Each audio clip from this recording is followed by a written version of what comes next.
Willing it on.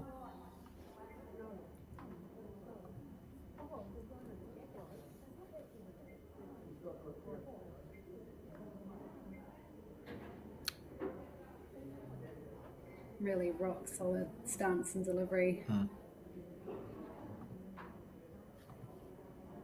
If you can get that consistent, the bowls usually follow suit. Certainly helps. Yeah, another good bowl from Karen here. Yeah, so although the bowls are spaced away, she has put pressure on, hasn't she, really, with this with that shot? Yeah, at least we'll know that. What is she? A couple down here, at least. So even if there is room at the end of the day, she still has to find a good shot. Down to the speed, I think. Important bowl early on. She's got the weight. Yeah. When's it gonna? Well, she's got more than enough weight. It's just trucked on a little bit there, but probably with the way those bowls sit level with the jack, she's probably saved 2 shots there, I think, Terry. So it's going to be 1 to Karen Guilford, and she's going to take a 4-0 lead in the race to 21.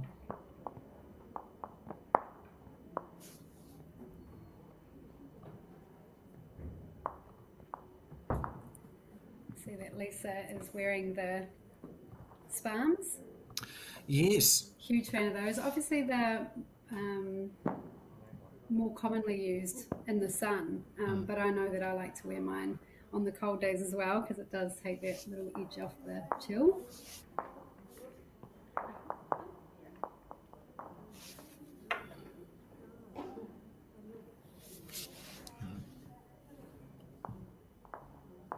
Karen on the back end. Yeah, she's really honing in on this direction, isn't she? Could be another Look at toucher. that. What a bowl. That's excellent. Sort of, we talk about making hay while the sun shines, don't we, Terry, in bowls, and Karen will just be looking to ride this little bit of format at the start of the game. Yeah, absolutely.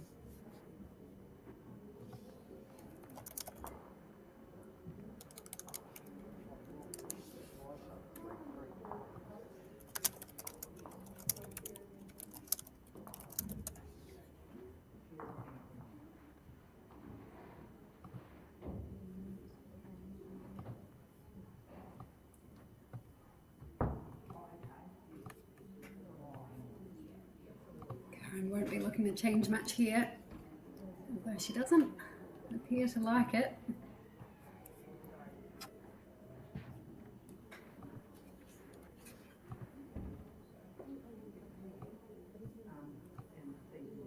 Might not be a bad spot.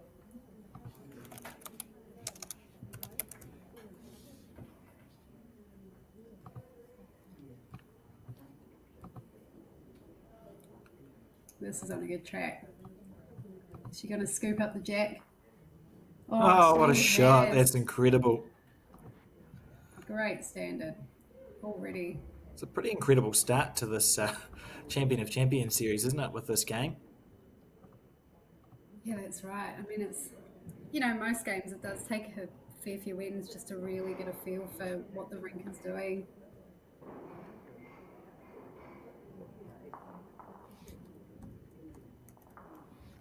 But they've figured it out pretty early.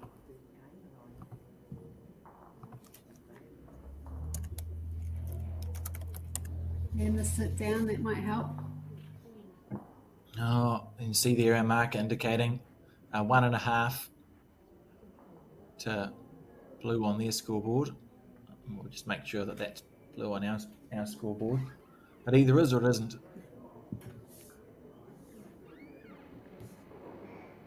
So Lisa on the back end again. Not on the back end. Not again, but you know what I mean. It's early in the morning. Oh, and got caught out wide there. That'll be interesting to watch. I mean, they're not really on an end rink if you look at that wide shot there. They're in a little bit from the ditch, so that shouldn't make a difference, but it'll be interesting to see if it's just a little bit sticky.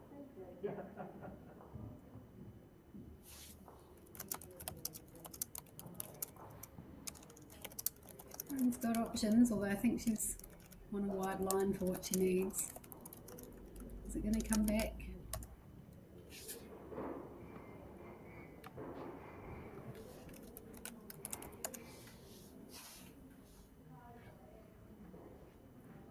A chance for Lisa to get on the board. Break Karen's early momentum. It has only been 2 ends, of course, but those points are accumulating. Close here. Really close. Down. Oh, Needs to stay with it. Oh, Yep. good ball.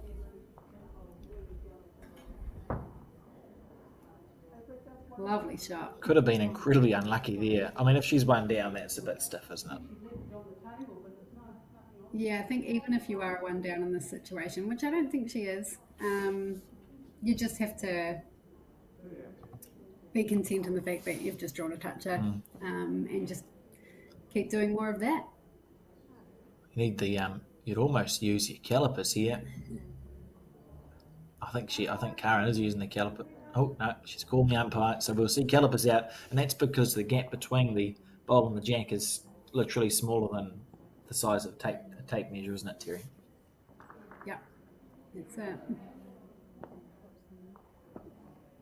They're going to clear the bowls that aren't in the count, so Karen just checking that she can take that bowl away.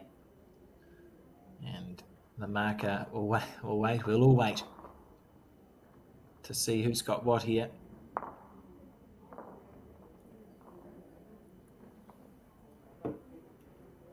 Because that white bowl is on a lean, I think it's going to get chocked. You can see the chocks here. That's just to make sure it doesn't get moved. And the umpire with the calipers to decide. Remember, it's a race to 21 shots. Those are engineers' calipers, so they can only be moved with the twiddly thing, as opposed to the calipers we use in the indoor game, which are not like that. Just sort of set them.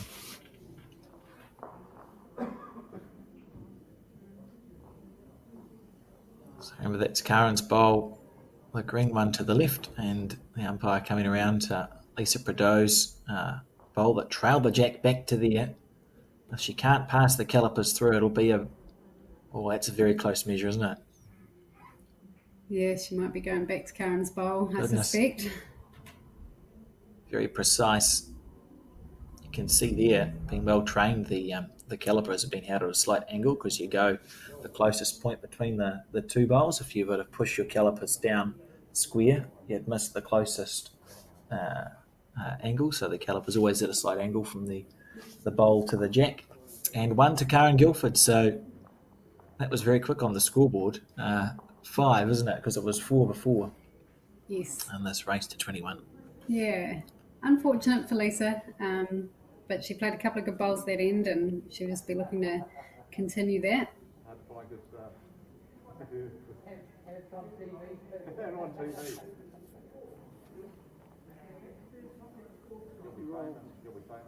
Very focused, isn't she, Karen?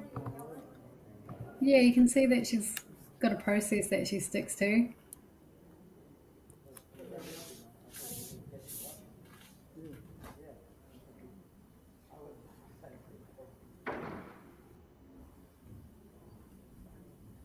On the forehand, so that's that slightly more holding side if you take your green on it, I think.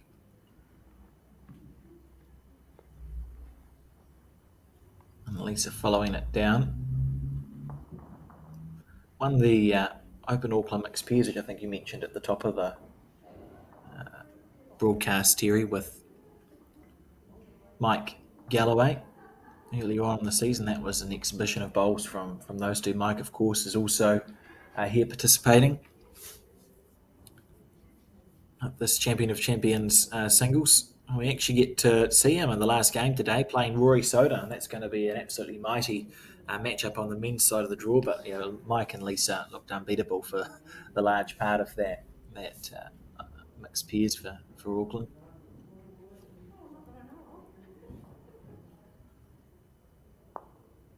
Good shot. Yeah, very consistent bowling from Karen Guilford.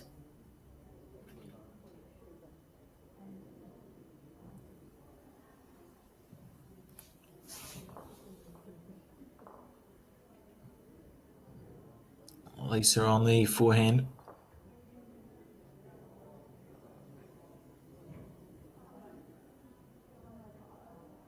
Yeah, nice bowls here from these two players. They're certainly in the area. The marker just indicating that Karen Guilford holds one.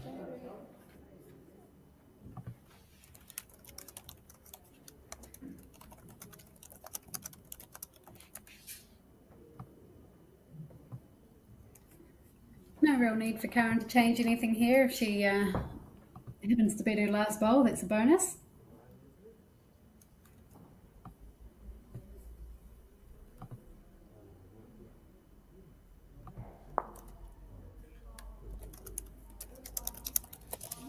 Just judging by her body language, she knew that that wasn't where she wanted it to go, but she still wasn't too far away. So I think that just shows how in tune she is with her bowls at the moment.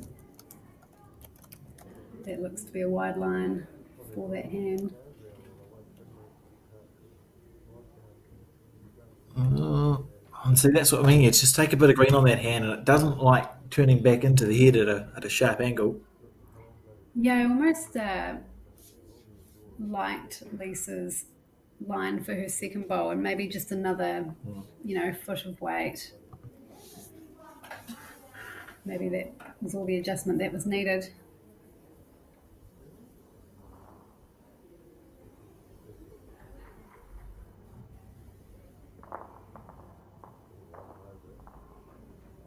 Oh, she doesn't look happy with that one. I wonder why. I think it's just that line. Are you sure? I think it's still going to be good. Like I say, her third bowl was fairly Short. good as well. Nah, she would have known she was short. There we go. Well, it could change Lisa's shot though. Just going to ask, what do you play here? If you're Lisa, Terry, what would you do? 1.5 down. I'd be tempted to change purely because we've seen that forehand does have a bit of a hold to it. So whilst there might be a path around Karen's last bowl, I don't think there's much room for error there. Whereas on the backhand, you've got a clean draw to the jack, but you can use your white balls as well. So it just feels like there's more options there. Yeah, it's funny how sometimes a poor bowl can actually change the flow of the end. As Karen was obviously looking to be a bit closer to the jack than her last one, but I think Lisa, as you said, is thinking, well, I actually need to switch to the backhand here because I don't think I can draw my bowl around Karen's front one, but she's going to try. She doesn't look happy about it. No. I mean, it's technically possible, isn't it? Oh yeah, it's definitely there. It's just how it feels for the player. That's it. And I think she has pushed it wide, which, like I say, even though there's a path there, where that red is placed, it just feels like it's going to push you out. But perhaps she had her last bowl of the previous end in her mind where she did draw the jack, but she drew it to Karen's bowls, and that could have happened again, of course, on that backhand. So it is just the one there.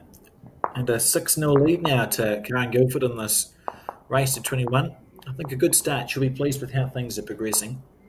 Absolutely. She came out firing on that first end with 3 bowls within half a mat probably.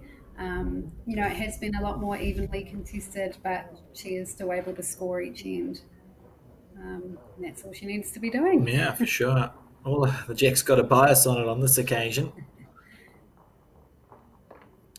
Still within the confines of the ring, so it's going to get centred. Yeah, one thing Karen wouldn't want to do is misthrow that jack because it could just give Lisa that little bit of opportunity to get a feel for the jack, choose her own length.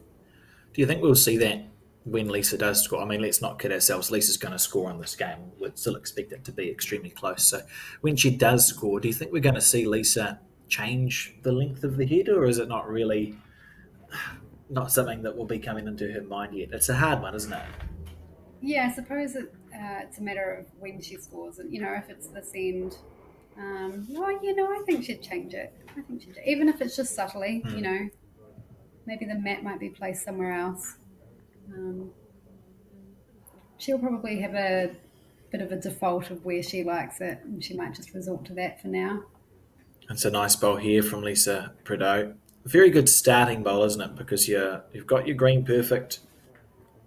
You've run a little bit past the jack, but it's something easy to work from, and then you can use your bowl too. Yeah, that's an excellent first bowl. It's always nice to get one in behind early. Means you've got options. Karen here. How's the weight? Yeah, she's really close. That's a lovely shot. Very good, and has actually almost negated Lisa Prau's bowl with that one.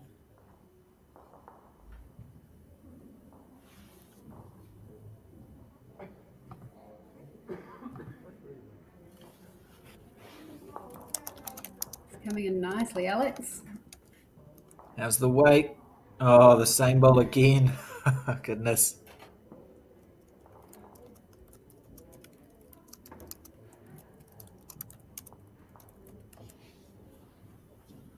Both players have tended to favour this direction more than the other direction, haven't they?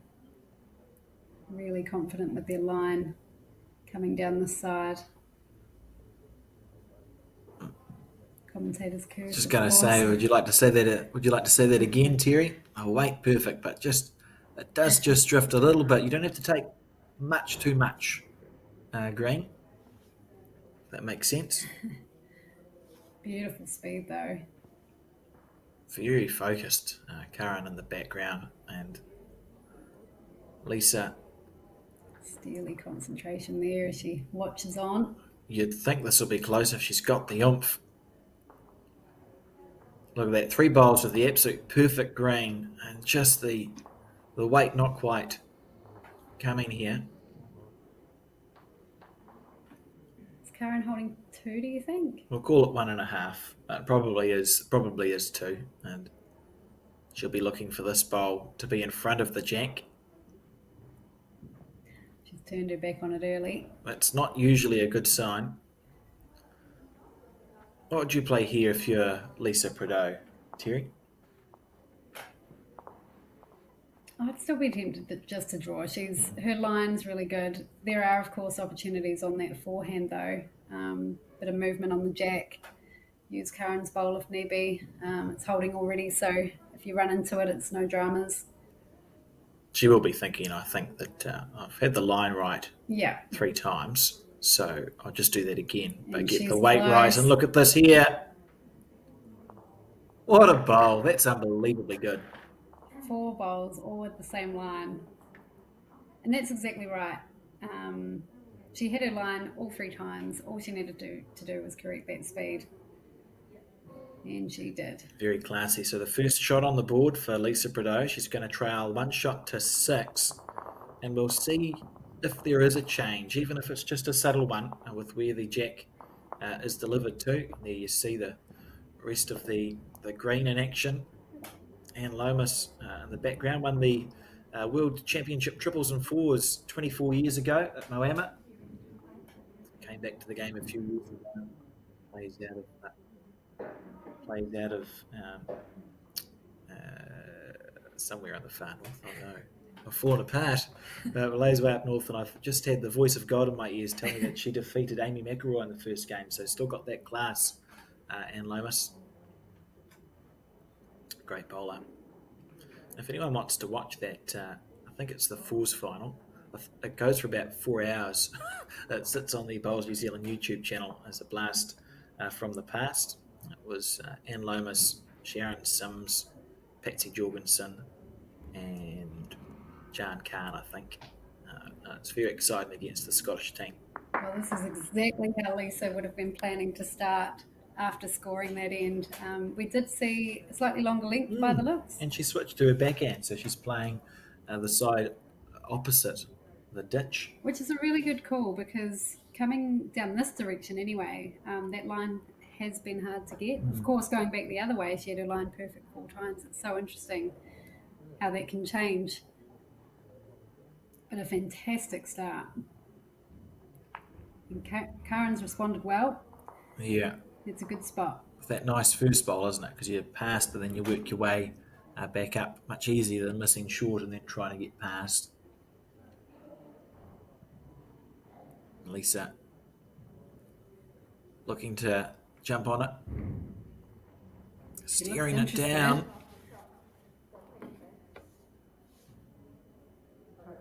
Not far away again.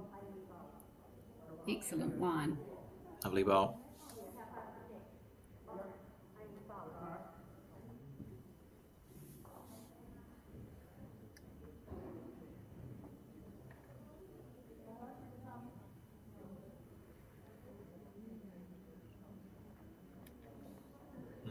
Walking away. It's interesting, isn't it? You don't often see players, even when it's a bad bowl, you don't often see them turn their back on it, do you, Terry? We sort of try and say, even if it's not good, you might still learn something if you watch it. I think she does end up watching it. Just walks away initially and then watches it from a distance. Yeah, I think that's what I'd do probably. Oh, outdoor is pretty painful if it's 16 seconds of a bowl, you know it's not going to get where you want it to go. It can feel like a very long 16 seconds. So Karen's got 2 past, Lisa's got 1 on, 1 short and 1 behind, which would indicate we're just going to see a draw here, doesn't it? Yeah, absolutely.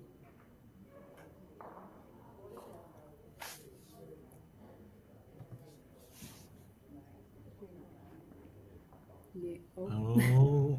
I thought she was interested initially. She was briefly interested. She's still interested. She just needs it to hold. Needs it to hold around that short white bowl. I'm not going to do so. More short than anything. Yeah.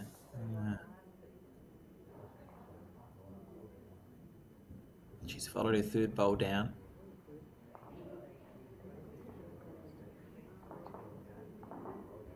Interesting. Essentially the shot's the same, isn't it? You're just drawing as close as you can. You've got maybe a bowl's width to draw the shot if you are Karen Guilford. Don't see there being much merit in attacking this. If her short bowl was touching the white bowl, maybe you could be tempted into having a nibble, but nothing's touching anything, so you may as well. Well, I think if she even had 2nd and 3rd shot, maybe you'd have another, yeah. Yeah, it looks like it could be chipped out maybe, but no. I think drawing is the best option here. Always nice. It's fascinating at these national events. You see it more often than at centre level, but the sportsmanship's always there, isn't it? So like Lisa just handed the bowl to Karen. There's just always nice mutual respect with these players at this level. Great to see. Yeah. Based on that, I would imagine short.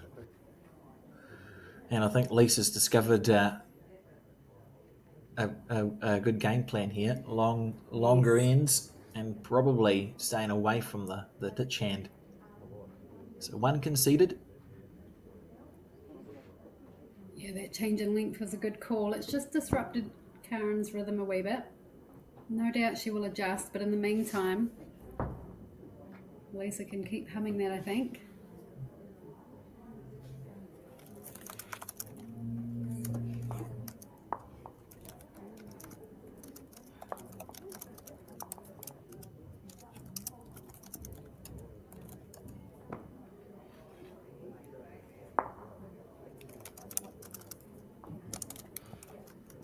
Just the 1 by the looks of that.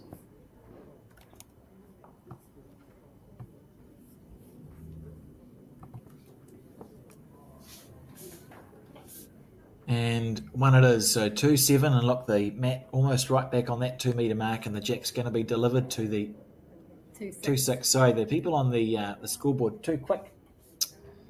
Or am I too slow? The jack delivered to that longer length, and let's see if she leads off on the forehand or the backhand. So previous end, she led off away from the ditch side, so we would expect Lisa to lead off on the forehand here, and that's the decision she's made. So she got to 5-0 down, scored, and thought, right, I need to change something. I'll throw long ends and switch the hand that I'm leading off on. That's exactly what you'd expect to see at this level. Yeah, another good starter here. Her first bowl was the scoring bowl last end.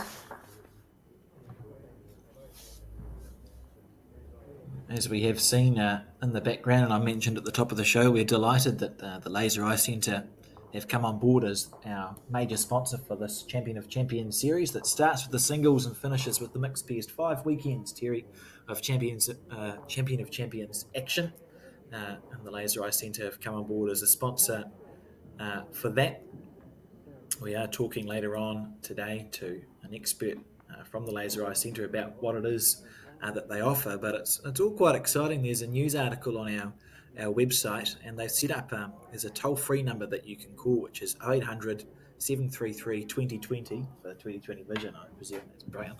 0800 733 2020, and a special discount for bowlers if you quote your Bowls Hub registration number to them. So I'll continue to mention that throughout the commentary, so you don't have to go scrambling for a pen now. But if you're interested in laser eye surgery, the Laser Eye Centre are the place to go. And if you quote your Bowls Hub registration number to them, there's a special deal for bowlers. But also you get a free assessment, right? So there's absolutely nothing to lose. What's the harm? Yeah, that's that. Get in touch with them. See what they can do for you. I feel like, and we'll talk to Melissa about it later on today, but there's lots of misconceptions that go around with this laser eye surgery, and perhaps we're thinking back to what it was 20 or 30 years ago, but it appears as though it can fix a large variety of ailments. If you've got astigmatism, that'll help with that, which is when you get the, what do you call it? I've got it. It's not good for the street lights at night time. It gets all sort of... Oh, is that not normal? No. I need a book in. We can talk to Melissa about it later on today. So we see Lisa Prau here. Look, she's just found the line so well on this. Extremely well. And Karen, who was going so well, particularly in this direction, just hasn't quite found it yet. She's not far away. I mean, those 5 bowls are all within a cooey, aren't they? And decisions here. So staying on the back end.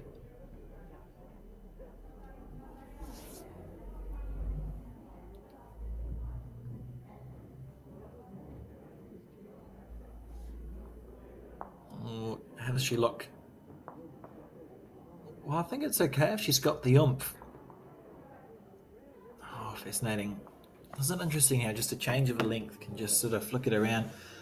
How much would Lisa Prau like to just draw a little front toucher here on the forehand side? You trail it back a couple of feet and you sit with a very nice 4.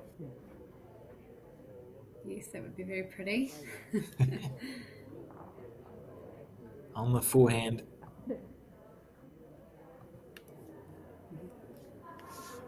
Representing the oldest bowling club in New Zealand, the Auckland Bowling Club.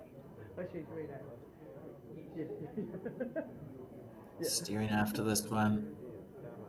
So the green is good to there, isn't it? Oh, this is pretty classy stuff, Alex. Oh, good bowl. Lovely shot, and she's just gone down the line, bang, bang, bang. Probably holding 2.5. 2.5, yeah.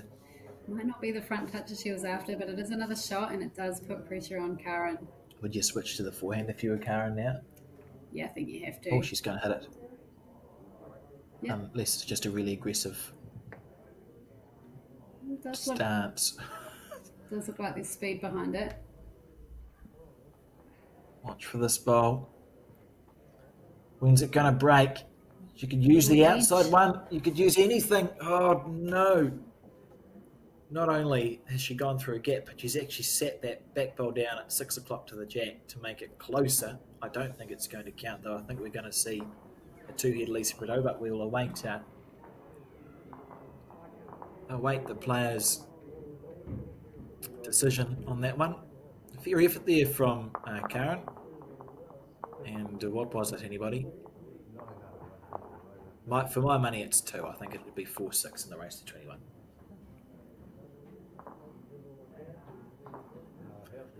Laser Eye Centre there.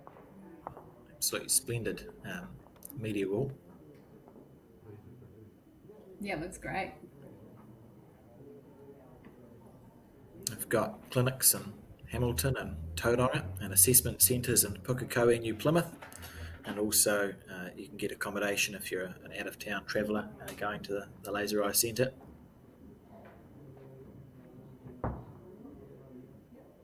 Certainly is something popular in bowls, I think, Terry. I know from my own experience around the clubs and stuff, there's people who get the laser eye surgery and go, I wish I'd done this ages ago. I can see now. I've actually watched someone from bowls have a laser eye surgery. It was so fascinating. How'd it go? Successful. I'm sure their bowls improved. Very good. Yeah, very intricate sort of procedure. There's so many fail safes as well. Like, and I'll ask Melissa later on. But I did some reading up on their website, which is very easy to find. And there's as I said, the article on the Bowls New Zealand website as well. But I was like, well, what happens if I was to sneeze halfway through? That the machines are really finely tuned. So if your eye moves at all, it just turns off. It's like straight away. So there's lots of fail safes there. And then it restarts at the line where it last. Yeah, it's all fine. And they anaesthetize very clever. Your eye. You can get sedation if you need it. It's just there's no negatives really. How's this here, Lisa Prau? After making that change, I know this is a shorter end, but it seems to me more important that she switched the hand that she was leading off on. Hasn't missed her line since then. It's been 3 years. Yep, a very clever call from Lisa. Just experience, isn't it? You know, she's been around for a long time, won national titles, been part of a lot of winning teams. Nearly won the Trust New Zealand Open singles, I think, once, about 15 years ago. Karen, unlucky not to navigate that bowl. She's actually punched it up. So Lisa holding 2. What's the decision here, Terry? What would you play? I'd be tempted to switch, which she looks like she's considering as well. Good call. And why would that be? Again, I think just more options. There's an open side down there. If she were to sit her shot bowl or even sort of just sit slightly in front of the jack, that's going to make Karen's shot really difficult. At the moment, Karen could play something pretty similar to her last one. I mean, that's still very effective back there. Karen is likely to play with weight. Essentially what Lisa's done is gone, 2's good fishing. I'm now going to protect the head, presuming that Karen's going to... You have to presume that your opponent, particularly at this level, is going to play an effective bowl, right? Like, it's unlikely that Karen's going to miss by a large margin. Well, at least that gives her a catcher back there. I actually like that weight there from Karen because it gives you, as you say, 2 chances. She's not overplaying it, so she's ensuring that the bowl stays on the rink, even though she's missed her initial target. I'd be going closer again now if I was Lisa. Doesn't matter if you're slightly in front or slightly behind. Should be close. Little touch on that one. That's perfect. Oh, what a lovely shot. That's amazing. Jack still can find a way through there. It was almost perfect where it was going to sit right in behind the jack. Yeah, you'd have to hit it. Well, we'll wait and see. Yeah, I think you got to commit. The weight is a really interesting call here because it's such a fine port to navigate as we watch this bowl come onto the screen. She's given herself half a chart. She's just trying to draw that. Interesting. And I think for the first time we're going to see Lisa Prau in the lead. It should be 7-6 in the race to 21 shots. And what a seesaw-ing game we've seen so far.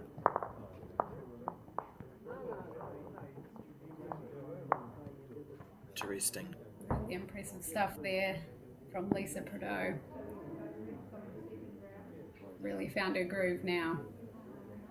The Auckland Bowling Club, of course, as I said, the oldest one in New Zealand. I think it's the oldest one in the Southern Hemisphere, founded by Scottish settlers in the 1860s in the marshlands of of Auckland. Apparently they had a green that struggled for the first 20, 30 years, but it was the only green in New Zealand, so technically it was the best green in New Zealand for that time.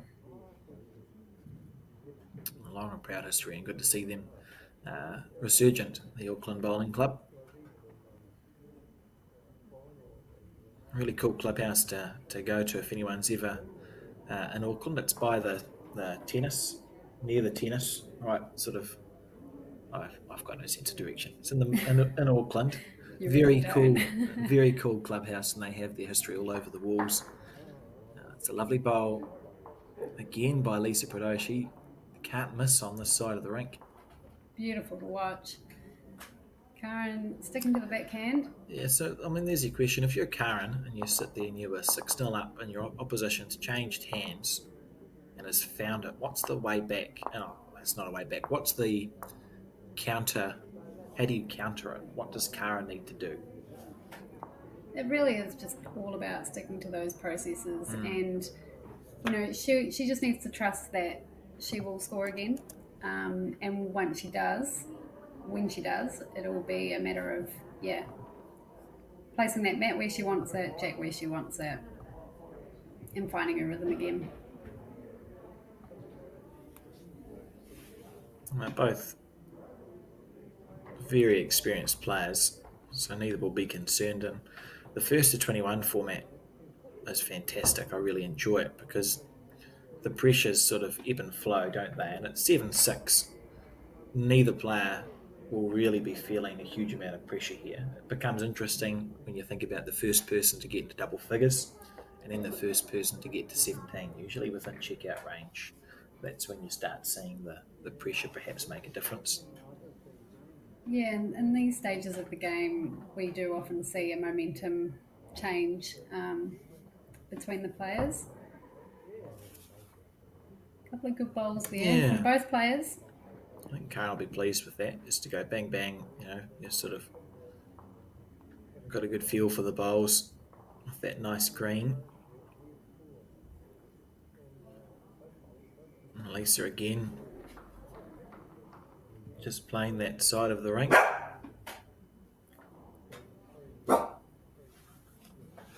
Dogs got into the stadium as we see Lisa on the forehand.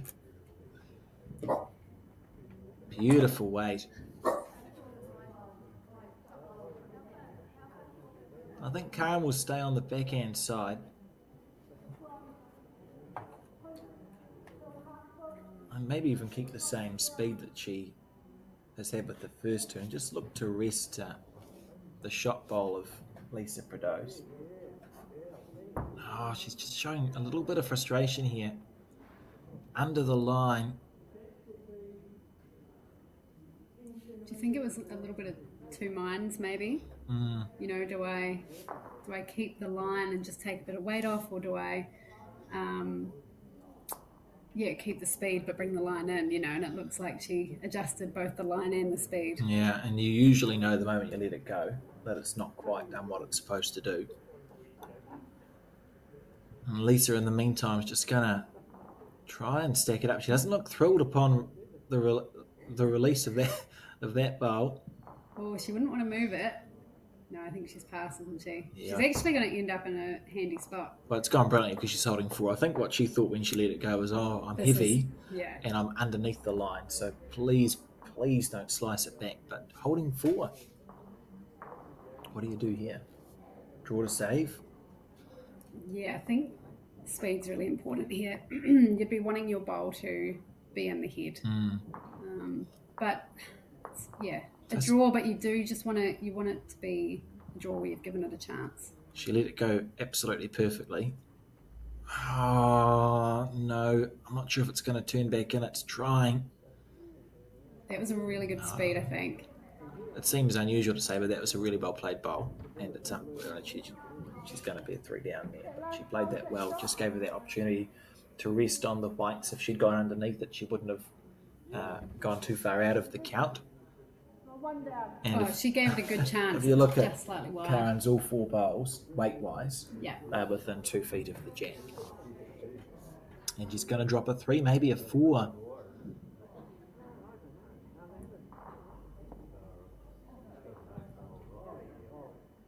Oh, 3. There we go. So first into double figures. Lisa Prau, after trailing early on in this game, now leads 10 shots to 6 in the race at 21. 11 to go for Lisa. She's really hit her straps here. And I know at one end ago I was talking about either player being too concerned, but I think now's the time where Karen will be thinking, I actually need to score on this end. Karen obviously plays a lot with Dale Rayner, and I know Dale Rayner's little trick if she's not going well is just to turn around clockwise once. Really? Yeah. Is that to wind the luck back up? Something like that, yeah. Just to reset. So part of me is expecting to see Karen do that, but maybe it's just a Dale thing. I've seen people do that in cards. You walk around the you get up and walk around your chair to wind the luck back up. That's fantastic. I must remember that. Look at that, Lisa Prau. Since she made that switch at 6-1 or 6-0, or 6-1, wasn't it? She just needed the jack. Hasn't missed the line. Once she switched to the backhand, hasn't missed the line. Very impressive indeed. As we see Karen on the backhand too. Maybe that's part of the solution, is instead of, because Karen's stuck to that ditch side which has been her favoured hand, maybe the solution is to follow Lisa down, and if you fall short and in the way on the backhand, you're switching Lisa onto the forehand side. Yep, she has gone to the forehand. See Karen checking her watch there. My watch occasionally tells me to calm down when I'm playing bowls, which is interesting. You'd get that often, wouldn't you? Yeah. Does it work? I'm not sure. I don't take it that well if I'm in a stressful situation and my wrist buzzes. I look and it goes, take some deep breaths. It's like, well, who are you to tell me to take some deep breaths? Karen on the forehand. Even with the switch, Lisa played another really good bowl. Speed, brilliant. Needs to be inside that, using it probably. Good bowl. Yes, well Lovely done. bowl. And that was without a clockwise turn. Yeah.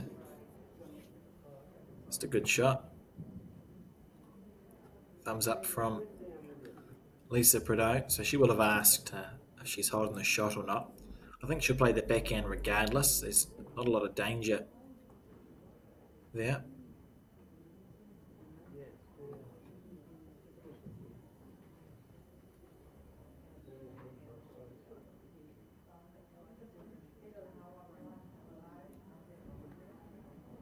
Oh, not far away. Very close here. I wouldn't get the underneath. Oh, that's unlucky. That's the worst possible result from a very well played bowl.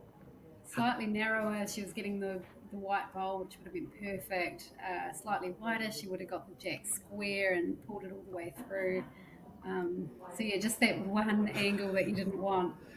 But hey, it's changed the head. Yeah, and psychologically, you still think to yourself, I've actually played a really good bowl here. You know, that's literally where it was supposed to be. So it's not like you've missed. Karen's bowl may have come. Yep, there it is. Beautiful shot. Excellent. And she must be thinking, this is the end. This is when I'm going to score again and Get that set jack the back. tone of the game.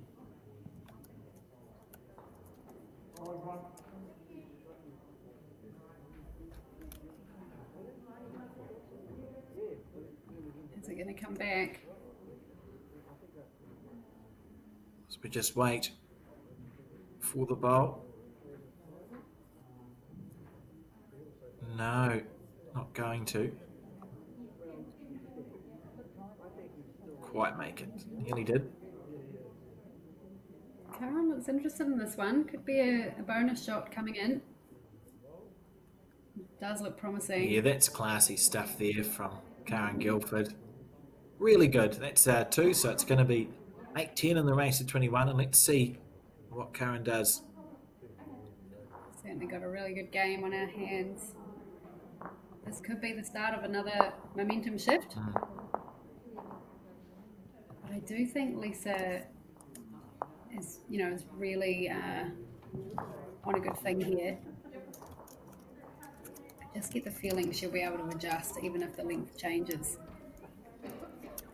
But I do think having that jack will give Karen some confidence. As we look out over the Bowl Stadium, 3 days of Laser Eye Centre Champion of Champions action starting today and finishing on Sunday here in the warm at the blue-green.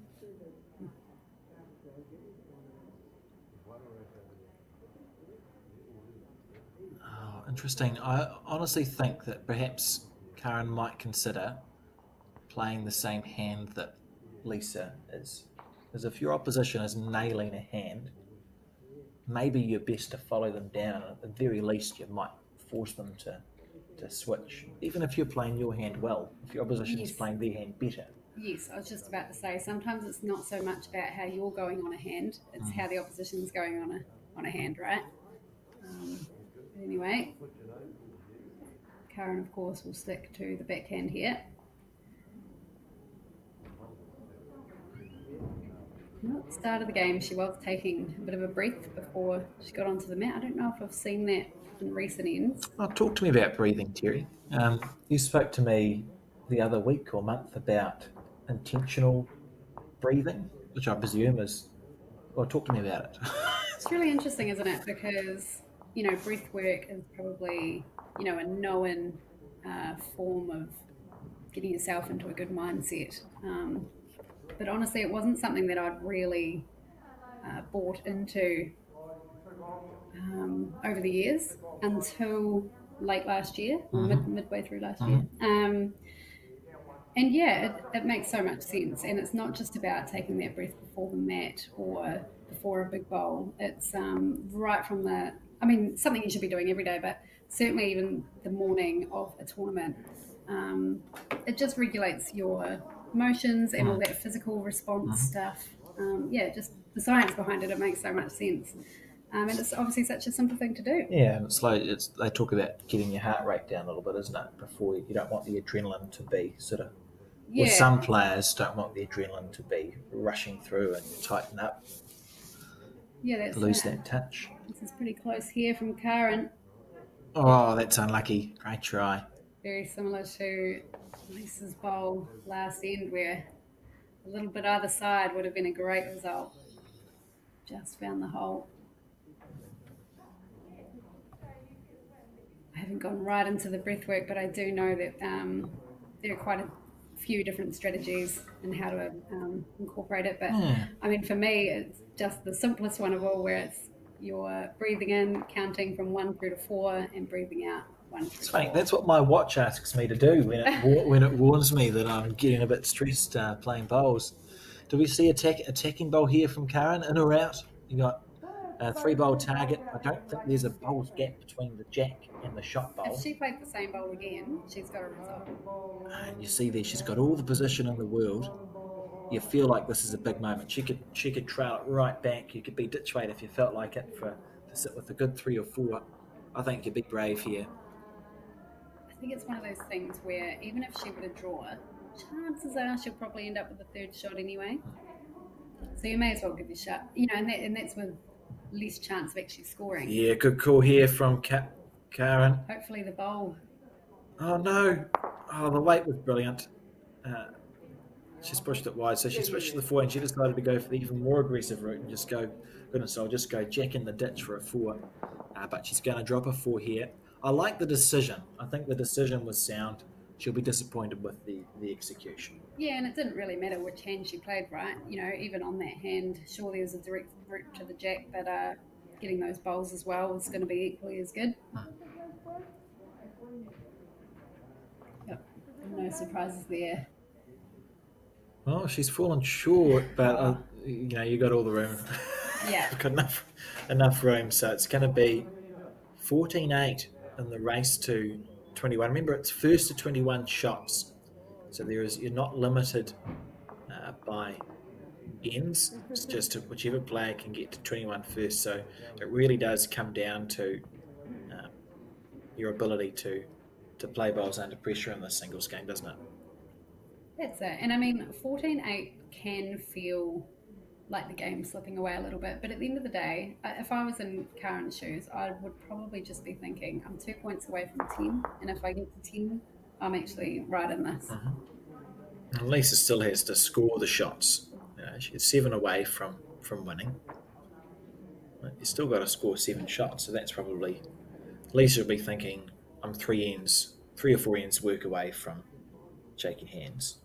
Because that's sort of 2-ish an end. Seems a long time ago that Karen had that beautiful first end, 3 bowls within half a mat, scored a 3, of course. And the conditions of play for this event, if anyone is wondering, every player plays 4 games. If you win 3 games, you qualify for post-section. So nice and simple. You don't have to worry about differential or ends won. You just win 3 games and you qualify for post-section on the Sunday.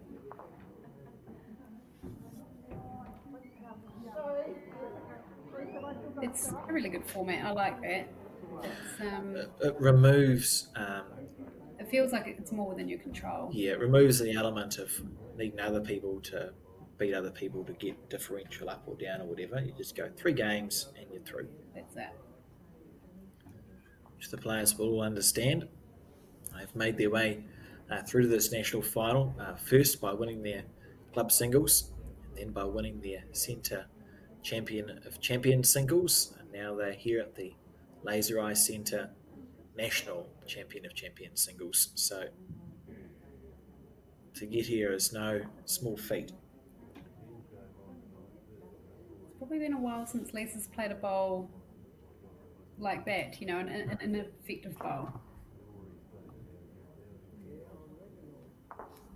Yeah, it literally feels like since she switched to that she's hardly side missed. away from the dish, she's barely missed a bowl. But you're right, here's the first little slip we've seen from Lisa. And Karen tried to take advantage, had the perfect green, but just fell short of a gallop.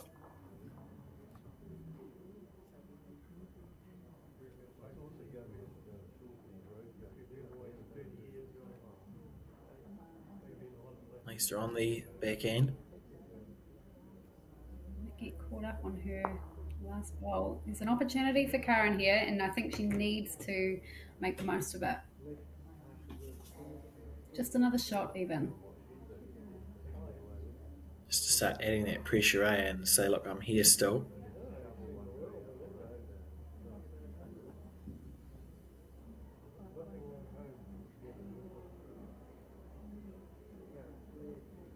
A little shake of the head. Needs to be careful not to snick the jack. Hasn't, so she'll be pleased with that miss, really. And does Lisa just stay on the back end here and try and make a correction, Terry? Yeah. Look to get around that short stuff.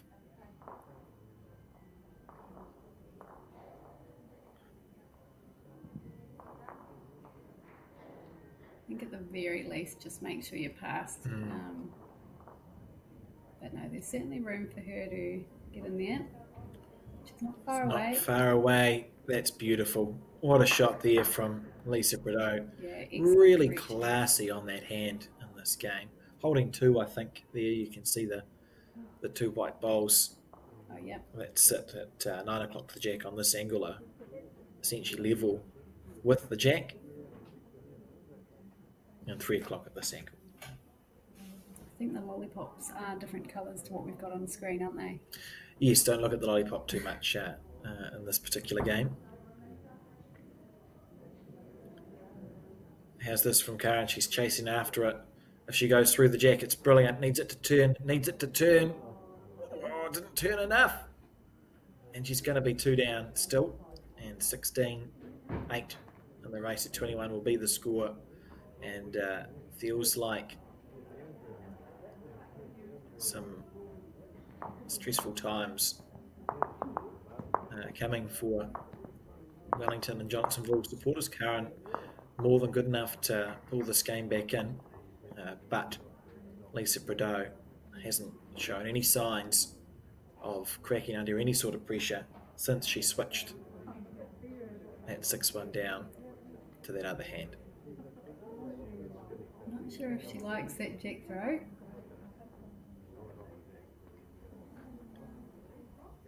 It's not the quickest green in the world here at Dunedin, so if you do sort of mentally switch off a little bit, it is easy to fall short. It's lovely and true, like it plays well, so you can see good bowls on it, but wouldn't call it super slick.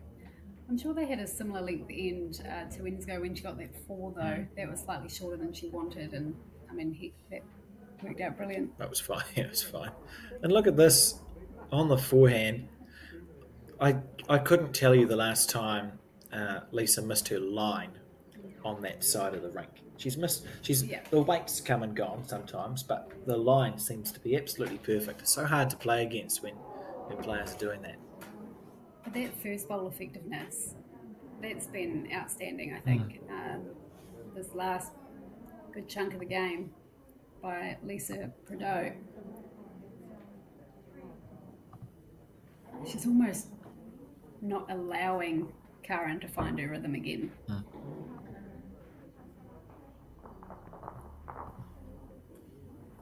Sometimes you can only play as good as your opposition lets you. Yep.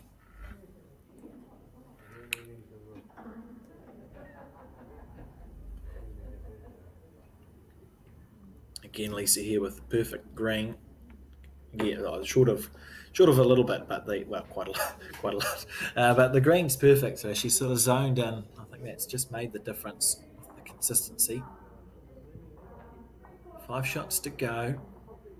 I think Karen will be thinking, look, I get to 10 first, and then try and work from there.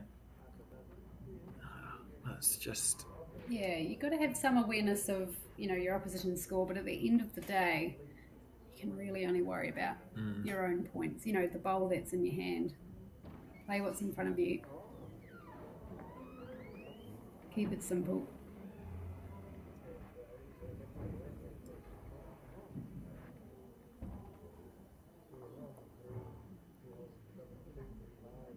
Another really good bowl from Lisa. Great shot. She has been correcting well.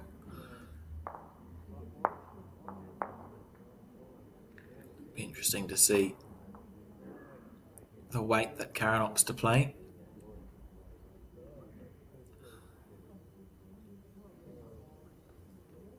Not a million miles away. She's very close here, Karen Guilford. That is nearly perfect. I think it's half a bowl short, but certainly opens up opportunities for Karen to reach through on the backhand now, doesn't it? Yeah, she'll be able to play with a lot more confidence with this last one. Of course, depending on what Lisa does. No doubt looking to be passed this time.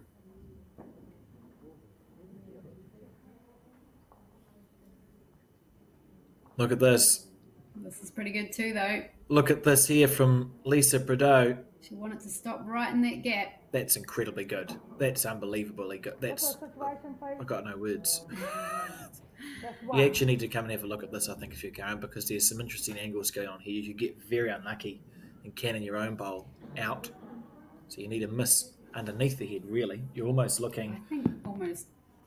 Do you go forehand and then go through that middle white as much as possible, which will then follow onto the jack? Well, the question is, you see the two bowls that are touching each other that sit at 11 o'clock to the jack. If you hit the bowl that's furthest away, where does the closest bowl go?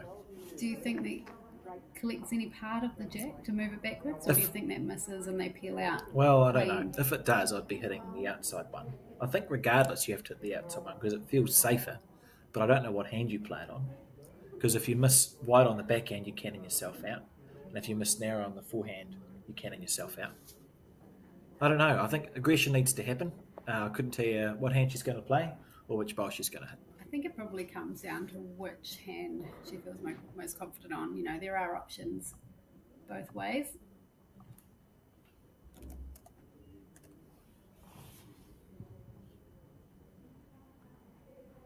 Adding to this, of course, is that Lisa won her first game and Karen was defeated in her first game. So if Karen loses here, that's her journey over.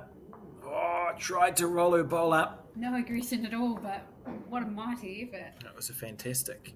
Almost perfect. That would have been outstanding if she drew the jack. Yeah, classier than I'm capable of. That's why I was looking for the...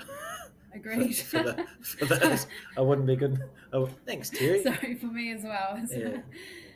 It's nice to have support from a co-commentator. So Lisa won her first game. Karen did not, and remember 3 games to qualify, so a lot is riding on this for Karen. She came out absolutely firing and looked quite comfortable on the green early on, but just hasn't looked too comfortable for the majority of this game since then. Karen played Janine Noble first up and lost that 11 shots to 21. And Lisa Prau, with the reverse score, defeated Julie Logan 21 shots to 11 in her first game. If you do want to find the full results for the Laser Eye Centre National Champ of Champs, they're available on the Bowls New Zealand website and also on our social media. You literally just either Google Bowls New Zealand or type in bowlsnewzealand.co.nz and it's right there on the home screen. Champ of Champs brought to you by Laser Eye Centre, and then you can find the draw and results for both the men's and women's. There's about 40 people playing all up, so it's a few too many games to read out one by one on a live broadcast. But if you do want to follow your centre's player, that is the place to go.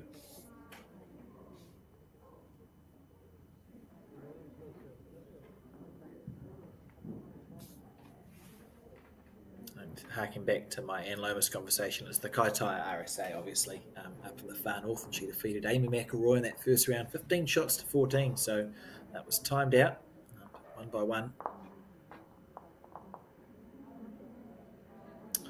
So it was actually went to an extra end, I'm just hearing, so it was all square after time. You have to have a winner on the singles, so incredible. Good correction by Lisa there.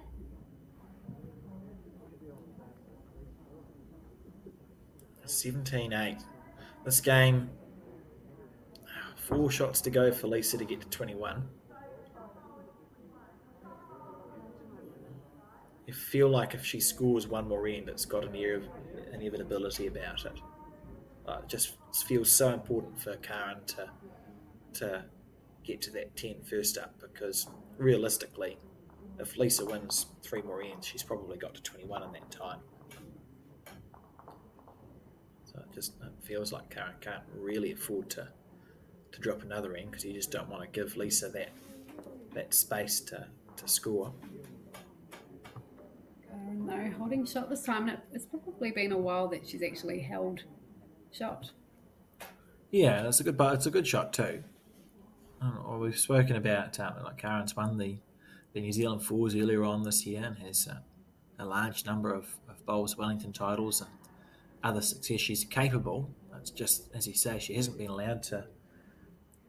Lisa's played so well that it's made it challenging for Karen so far.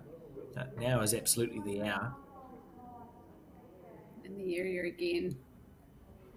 Handy. I mean, it's switched Lisa. It's probably switched Lisa to the forehand, maybe.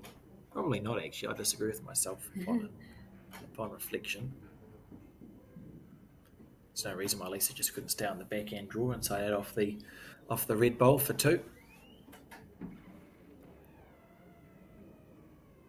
Easier than the forehand where you're just slicing the jack to the 8 o'clock position.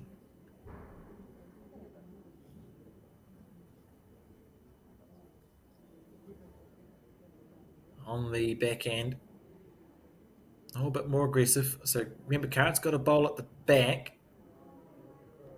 This is close. You could get both of them, Lisa. Bang, bang. They're both gone. What a shot. That didn't get enough applause. Played to absolute perfection. What an incredible bowl that was. Didn't even see it coming.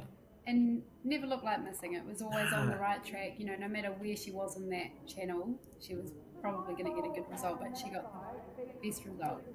Very, very impressive there from Lisa Prau. Someone that can smell blood in the water. And I think Karen just about has to be following down on the backhand. Jack in the ditch for 2. Or you could play an extended draw for 3. Now is the time. Look, Lisa in the background, totally calm. Standing there waiting for Karen to play her bowl. Leading 17-8, holding 2 on the head. Karen on the backhand. Needs it to turn at all. Oh, you wouldn't want a canning. Oh, she's chipped her own ball out, but I think she's okay with the bowl that's level with the jack that sits at 9 o'clock. I think it's only going to be 2 to Lisa Prau, and 19 shots to 8 in this race to 21 will be the score. It's been an exhibition of bowls from Lisa Prau for the last, what's the time? 11:20 for the last 45 minutes or so, Terry. Yeah, absolutely. And I mean, that was an end where Karen had actually drawn the shot herself, so Lisa had to play a shot to get it back, and what a shot she did to play. You can see there the bustling hive of activity that is the Dunedin Lawn Bowls Stadium, and they've got a wonderful facility in behind the glass there, kitchen and bar area for spectators, and it will be well utilised, I'm sure, over the next 3 days. And if you're in the Dunedin area and want to pop down to watch some high quality bowls at the Laser Eye Centre Champ of Champ singles, feel free to do so. I'm sure you'll be well looked after. Failing that, you can watch the Bowls New Zealand broadcast coverage on our Bowls New Zealand YouTube channel.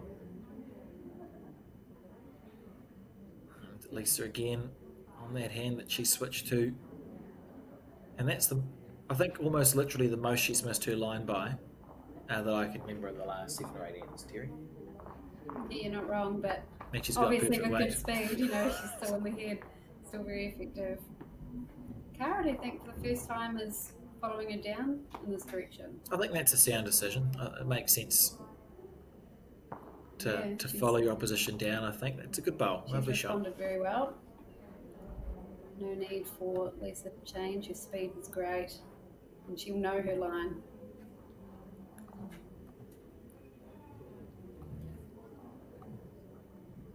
If you're looking at the at bowl sub and wondering why, just watch this bowl. Wondering why the results aren't in for the men's singles, it is because their first round starts at 3 o'clock this afternoon, so you'd have to time travel forward in time to see the results now.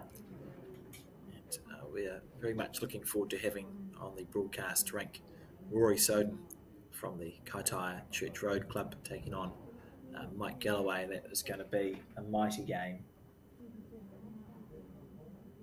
I feel like it might be a repeat of a national singles final, maybe. Good bowl there from Karen, stacking it up well. Look, the game's never over till it's over. Lisa still needs to get to 21. Karen's played 2 good bowls here. You can chip away and chip away. You never know what might happen, but you have to actually, to make that happen, you need to get the start, don't you? You actually need to score. If Karen can just get an end before Lisa gets to 21, there's opportunities. Yeah, that's it. And that's the challenge. Lisa on the backhand. I think you have to go for the bowl here. You know, you're in or you're out if you can. You could play it on the backhand or the forehand, but try and rest through that shot bowl. Sit there with 3 and just try and get back on the board. I like that forehand that she's been playing. To cannon it out. Yeah.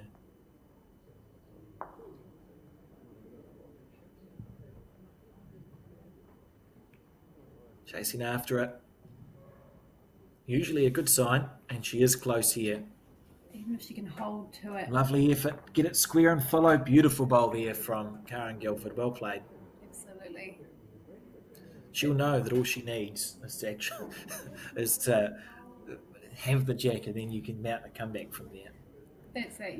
The ideal result would have been getting the bowl and possibly sitting with 3, but at the end of the day, she'll take a 1. Because as long as she's scoring, Lisa isn't. Mm-hmm. And it's at that stage when you look at the score, 19-8. Karen really can't afford to not score from now until whenever the game finishes. What would you play here if you were Lisa Prau, I was Terry? just wondering that. I was wondering if she'd go for the draw, if she'd just, she played such a good bowl before with speed that took out 2 of Karen's bowls. There's only 1 to get rid of this time. Just chip it off clean. I think so. And what have you got to lose, I suppose, if you're Lisa? Because if you do miss and you drop it 2, your worst case scenario is you're 9 shots up, needing 2. That's it. Which doesn't feel like the end of the world, so I think you might be right here.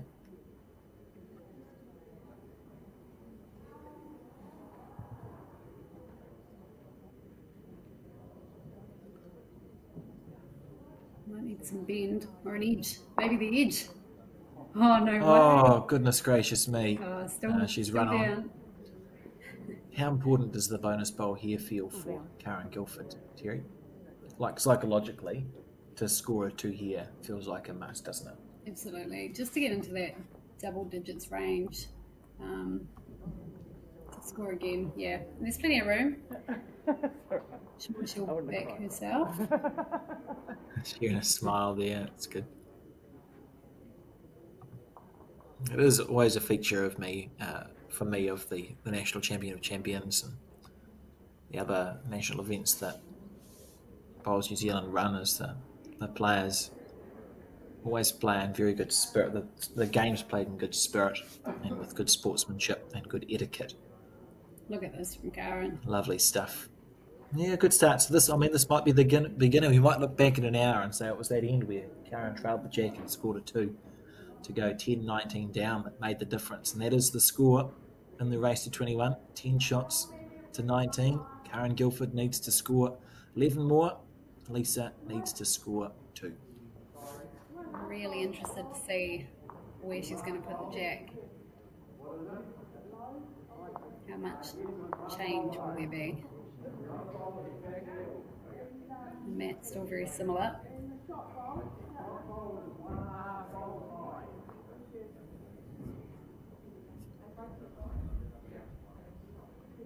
Where's the jack?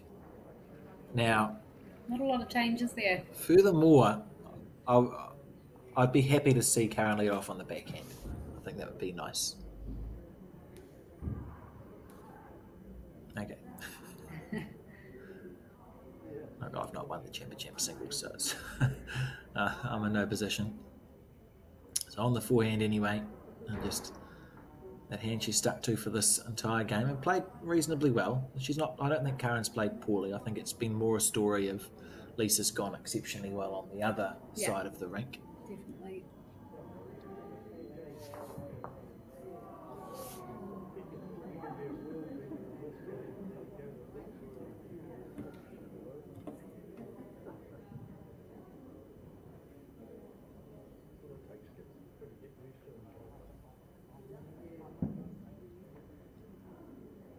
Lisa leading off on the backhand. How much of a difference does it make for you, Terry, when you're playing singles?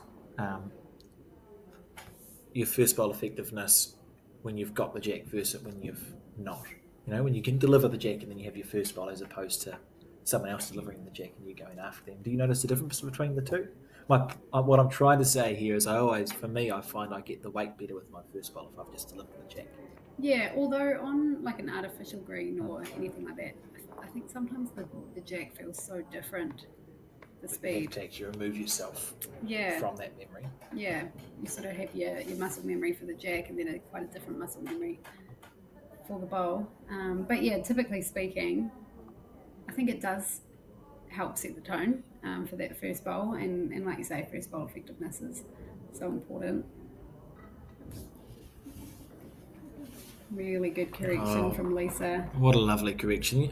That's heartbreaking if you're Karen, because you just allow yourself a little thought. You think, Lisa's fallen short with her first one. I've got 2 nice bowls past. I'll draw a third shot on. And while you're busy thinking that, Lisa makes a correction and draws a bowl within a few centimetres. It would be so tempting to trail that jack or sit the bowl, but of course she wouldn't really be wanting to lose any bowls either. Well, she's now got an unbelievably inviting group of 3 bowls there, Karen Guilford, and I think in her mind she'll probably commit to keeping that same weight and tightening the lineup. And if you drop a 2 and lose, say la vie, and if you trail the jack back, you sit with a really good 4, because it's so much easier to make 1 correction rather than 2. So she'll already be visualising. I just need to pinch my green a little bit, keep the same weight. Lisa knows that's what Karen's looking at doing, so she's trying to put a bowl just past. She's close. Tickle it around the corner. Does that change the angles? It does make Karen's shot a little less straightforward. I do still think you'd be looking for a bit of contact on that shot bowl. Jack's still coming back at the end of the day. Easier to play through the shot bowl now, though, isn't it, rather than try and trail the jack back. Again, another time where you might go and have a look and just understand what the angles actually are here. It's an important moment in this event for Karen, because she did lose her first game. Yeah, good call to go up and have a look.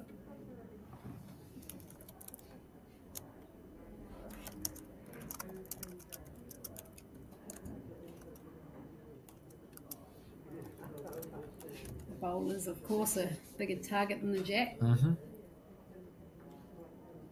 But she will need that bowl to make contact with the jack. That's the only thing. So I think you're in or you're out here, Karen Guilford. Yep. As it stands, sitting at a loss.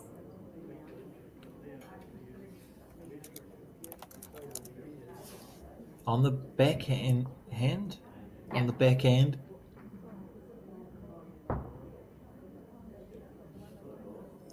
Oh, I think this might be it. And there we go. So she's looking just to sit through the second shot bowl and in for 1. It's been unsuccessful, and congratulations go to Lisa Prau from the oldest bowling club in New Zealand, the Auckland Bowling Club, winning that match 21 shots to 10 over Karen Guilford from Johnsonville. And that brings an end to Karen Guilford's campaign to qualify at this Laser Ice End of Champs singles. 2 out of 2 L's, and Lisa Prau starting strong with 2 out of 2 wins. A reminder that you can find the results for the Laser Ice Centre Champs on the Bowls New Zealand website, and also Bowls Hub Aotearoa.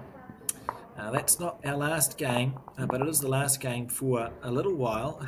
And remember that singles is an unusual one. It's sort of hard to pick the timings in singles, because obviously it's a race of 21, not a set number of ends. So although we were scheduled to be watching Cheryl from Bayview play Glenda from Wairoa at 12:40 p.m, I suspect it'll be considerably earlier than that. Just keep an eye on the broadcast link. We think 12:20 might be the call, so with a bit of luck we'll be back around 12:20 to watch the second game, but for now, so long, farewell, and congratulations to Lisa Prau for winning the first of that Champion singles.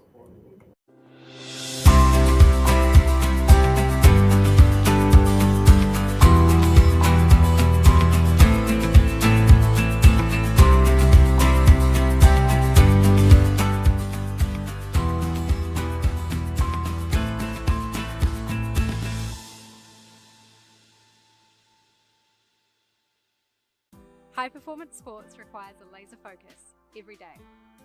To get the best out of everyday life, consider vision correction by the professionals at Laser Eye Centre. With clinics in Pukekohe and New Plymouth, and state-of-the-art theatres in Hamilton and now Tauranga, you'll be living your best life in no time. Get a free assessment, plus your Bowls Hub number will get you a special offer on your procedure. Easy.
Good afternoon and welcome back to the Bowls New Zealand coverage of the Laser Eye Centre Champ Singles, broadcasting live from the Dunedin Lawn Bowls Centre.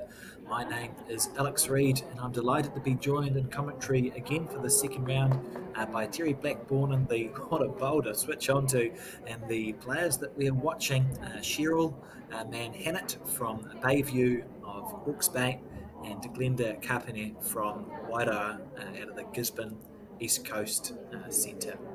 And you can see that there, there's Glenda and Cheryl in the background. Terry, we watched a game between Karen Guilford and Lisa Prau, who are two well-known players.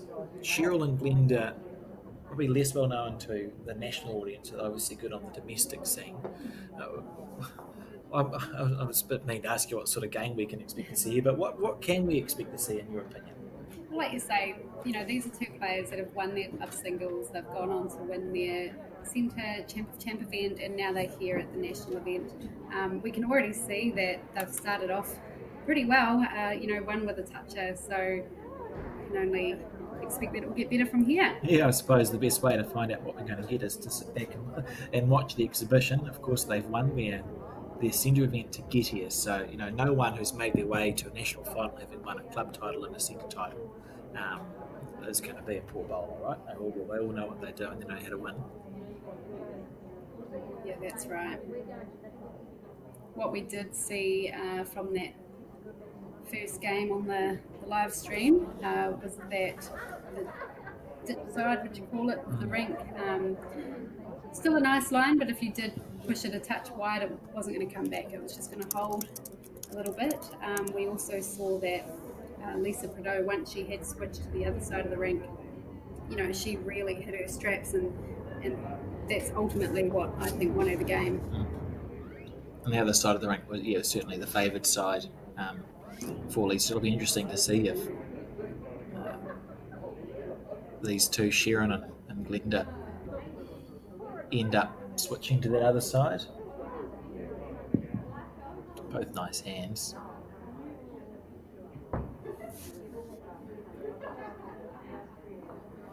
On the back end. Got a bit of speed behind this one.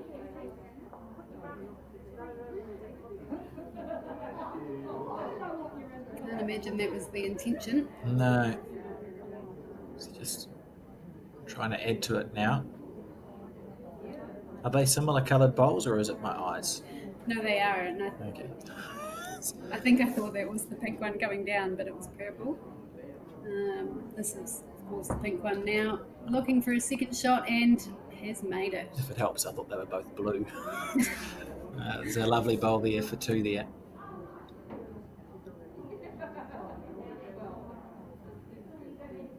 Just the players will just make sure that is the case. So two to the pink.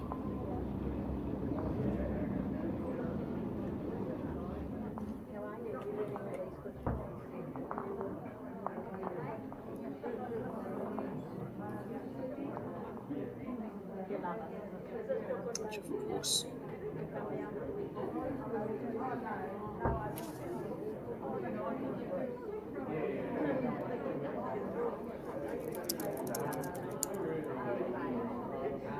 we didn't see a lot of variation in length for the most part of that first game between Karen and Lisa. So it'll be interesting to see what these two players put up for us.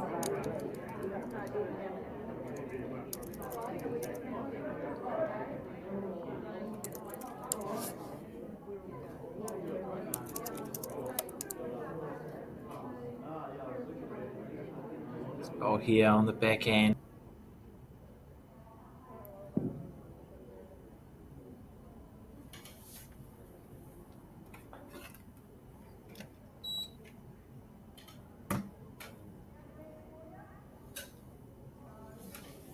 Beautiful line.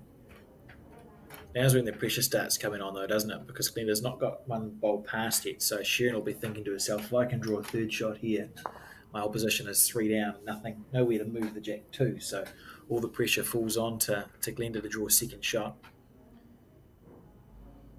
She clears the front one. She's in the area. Little edge. Yeah, that's Didn't nice. need it. Nicely played bowl. Holding 3. Beautiful speed. Would you stay on the backhand if you were in Glenda's shoes? It's really either way, isn't it? 6 1, half dozen, the other sort of thing. That's it. She feels confident. She hit the line that time. Be a matter of just correcting that speed. But of course, on the other hand, a little bit more wriggle room. She has changed. Might not be far away, Alex. Let's get inside it though. Oh, lovely effort.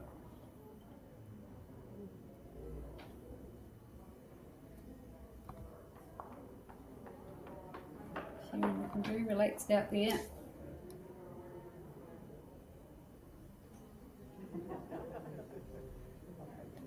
Shots to 16. And as for Glenda, she's also had one game, but she was on the receiving end of a 21 shot to 9 defeat to Kerry Heffer from the Tirangi Smooths. You can see Kerry there just to the right of your screen playing her next game. So Glenda's had a loss, Sharon's had a win, so it means different things this game to these two players, doesn't it? If Glenda loses, that's her chance of winning the national title over for this year. There is for Sharon. It's just another step on the way. So we'll be feeling slightly different, these two players. Oh, it's like merry-go-round of camera shots as we see this bowl come back in from Glenda. Certainly, I mean, we could at the end of this be talking about it being a game of 2 lengths, couldn't we? Yeah, absolutely. And we quite often see that, particularly in singles.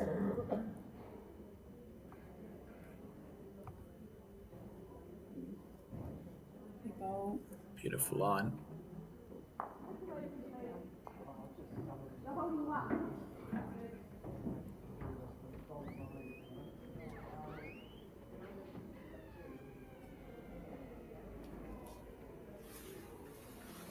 Wasn't that long ago that the score was 13-2 to Sharon from Bayview. And what was it, a 2 and a 3? Accelerated. And just on those shorter ends. Good bowl. Now, we haven't seen Sharon indicate whether she's the sort of player who would have a nibble at this or not. Yeah, she hasn't had to up until this stage. There's always been a good draw on. Well, she's very successful in domestic. She's going to hit it. Oh.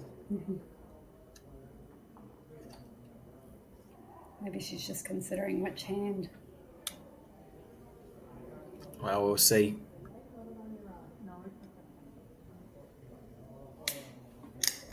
I was expecting more weight than that, based on the way that Sharon lined up.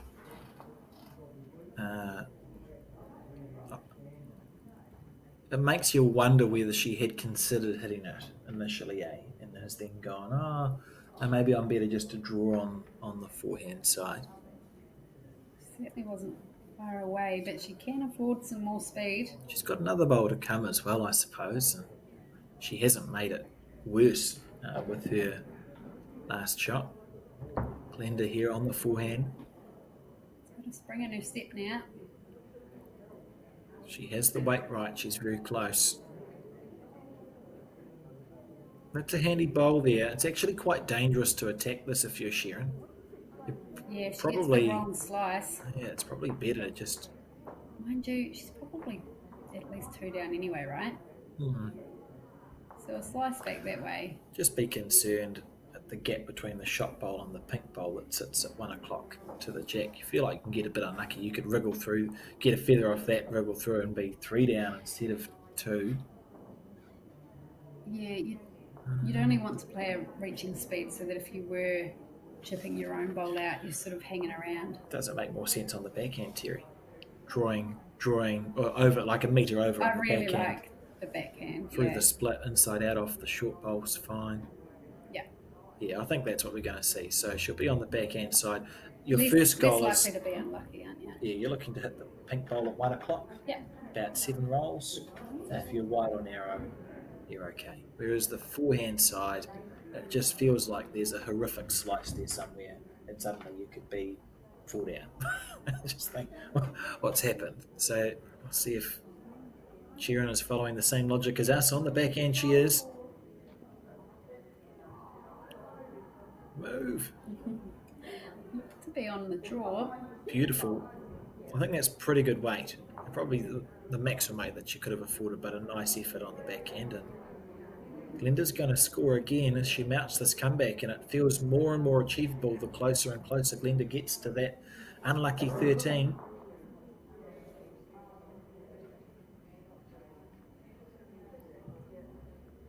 And you can feel, probably from both players, that body language changing a little bit. Only subtle.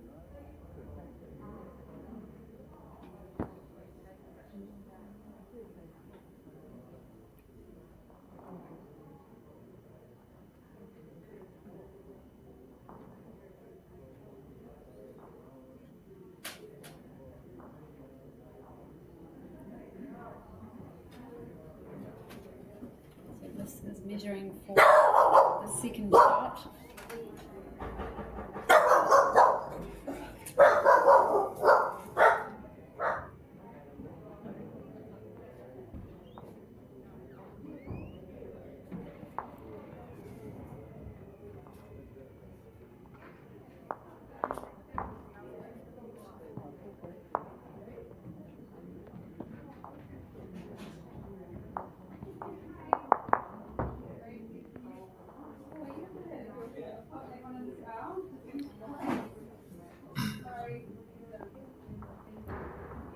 So the comeback continues.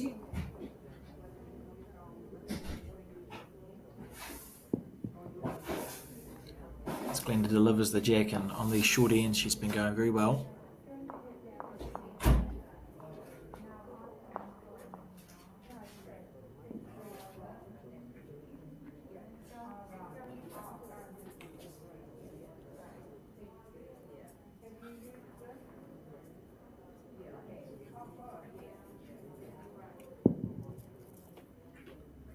Leading off on the forehand.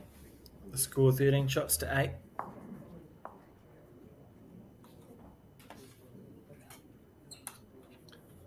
And a very good bowl. Oh, I mean, that feels like the momentum has well and truly shifted in this game. 8 shots to 13. Glenda will be thinking, I've got a chance. Yeah, and especially in the way that she's playing as well.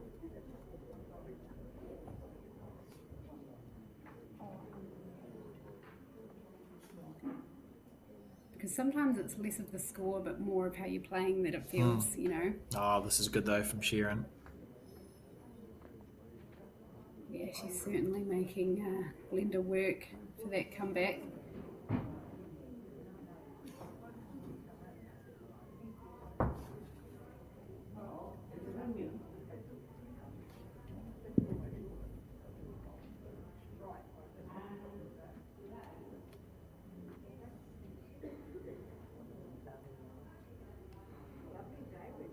Interesting to opt to play the back. I mean, that's a lovely bowl, but hard to see a way of getting the shot on the back end there for Glenda. Yeah. Could have sprung the jack out a little bit. Oh, it's a good shot. She's within cooey. Yeah, not impossible, but it does feel like the forehand is the better option. No. I think it has to be the forehand now. Just looks so inviting, doesn't it? Drawing that jack off of the pink into your purples. Well, just a slightly bigger target area is the thinking, isn't it? Because you can miss by more and get a good result, whereas the backhand side, if you don't get it perfect, you're just going to achieve very little. So intriguing. Like she's been playing well enough. I wouldn't be surprised if I've proven totally wrong. She's suddenly holding 2. Staring down after this bowl. Well, she's given it a chance. Yeah, fair cool. If she knows what she's capable of playing. Ooh. And that was right within the area. That's, fair enough. 3 really good bowls anyway. Three great bowls. And if she does choose to stick to that hand now, any contact on that shot bowl, the jack is popping over to her third bowl that she's just played. Yeah, the backhand makes almost more sense now than it did with the third bowl. Yeah, she might, she wasn't too far away from getting the underneath of the jack and slicing it back. It's coming up for a look. Oh, she can't play the backhand. No. That bowl that sits at 1 o'clock. Is that an intentional block, do you think? Because it's quite short. Do you think Sharon's done that on purpose? Well, I don't know that she would have been feeling too confident to draw right up to the head. So whilst it might not have really been her purpose, I think in the back of her head, she would have been thinking, if anything, be short. I think we're going to see Glenda have to switch to the forehand now. And she's got a 1.5 bowl size target. If she plays 2 or 3 feet over, lands the jack, it's just spitting out to the 7 o'clock as we see it, probably for a 3 or a 4 if she plays it perfectly. And that's 3 lovely bowls she's played all around the shot bowl. After playing 3 really good bowls like that, you'd want to capitalise. She did play a really good forehand shot earlier on in the game, although didn't quite get the result. She seems interested until she wasn't. More weight than I was expecting there. That would have killed. Is Sharon going to draw a bonus? Forehand?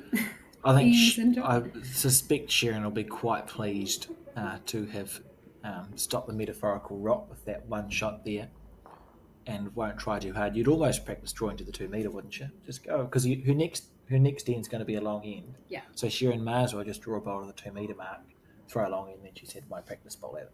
That's it. Watch her draw a toucher. I wouldn't. No,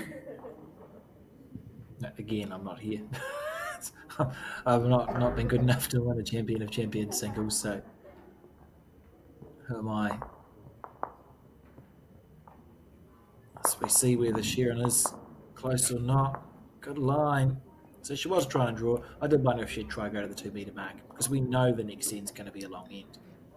14-8, so that run of shots has been stopped by Sharon. That Glenda was scoring. We'll see the players kick the bowls almost all the way back to the 2 metre mark and watch for where this jack is delivered to. It will not be short.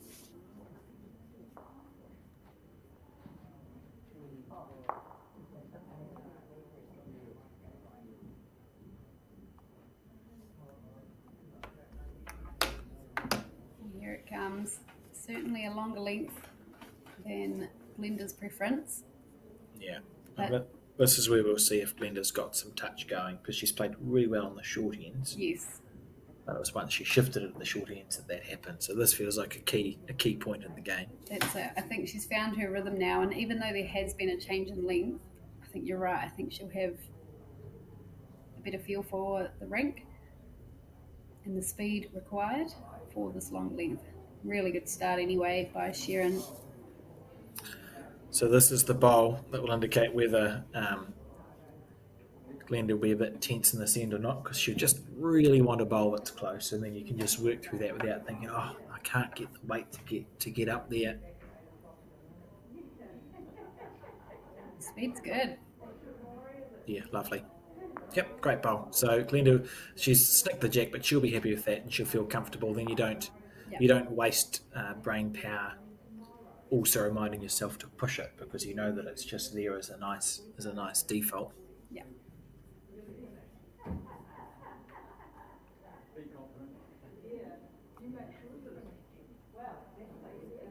Another good line, Sharon. Might force Glenda to change, do you think? Yeah, I think it makes sense to play the forehand now.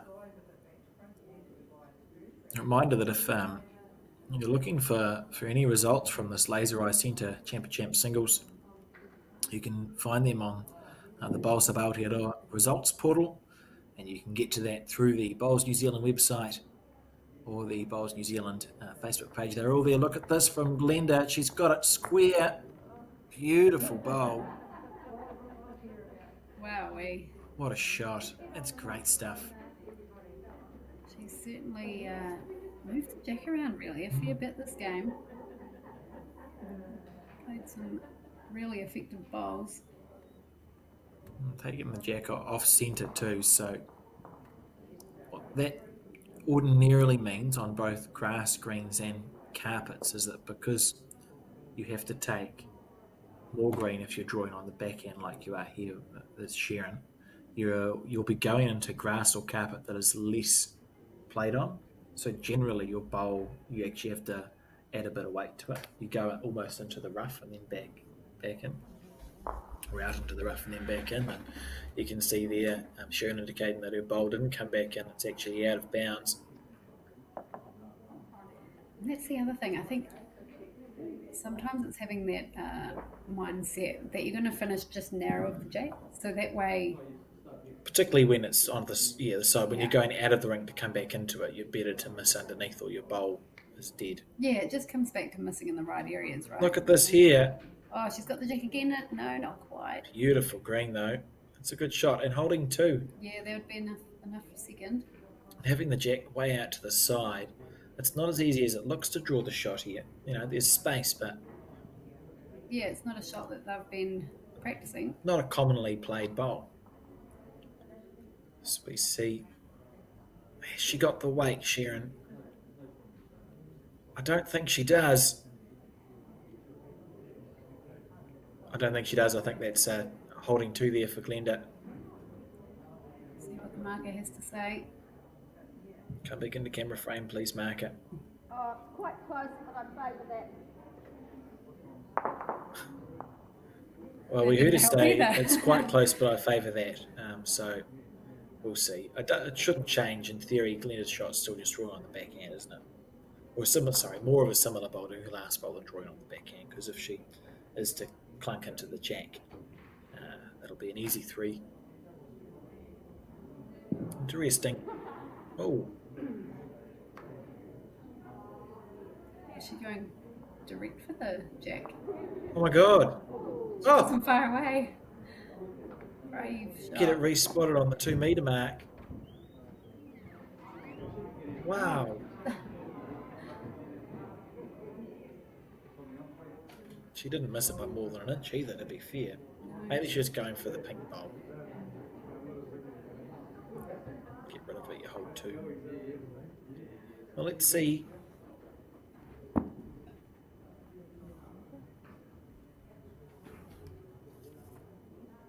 Her first two bowls they connected with the jack, and her next two weren't far away at all. Certainly kicked into the gear that she knows she's capable of in the last 2/3 of this game. She may just rue that she had a poor start. Good green, but short often with her first and second bowl for the first 5 or 6 ends was Glenda.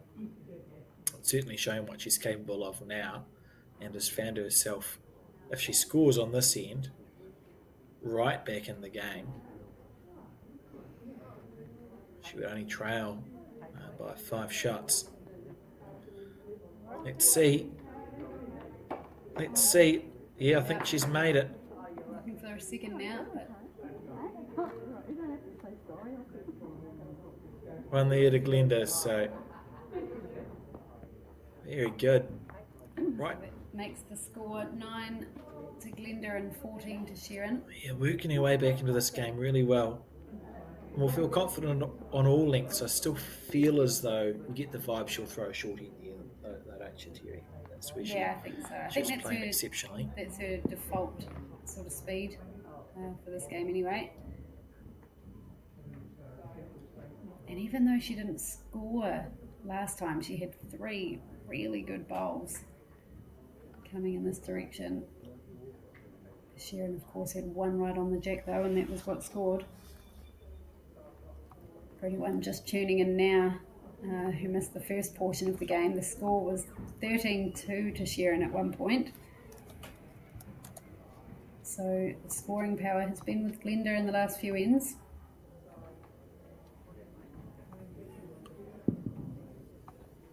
on the forehand.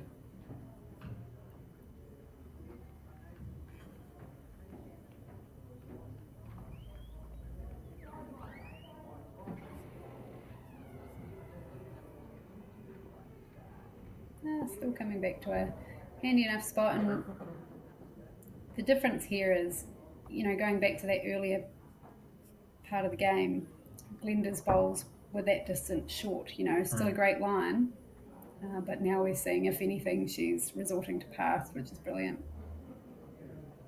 And it does make a difference.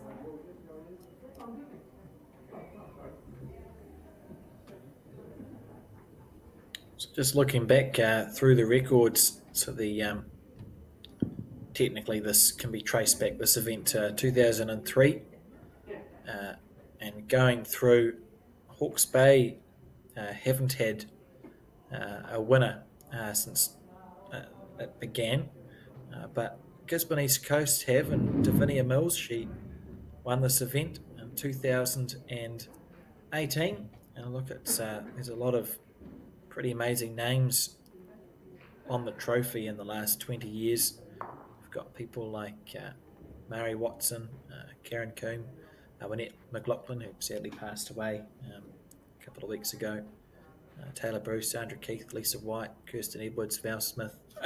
Brilliant string of names. It's pretty staggering.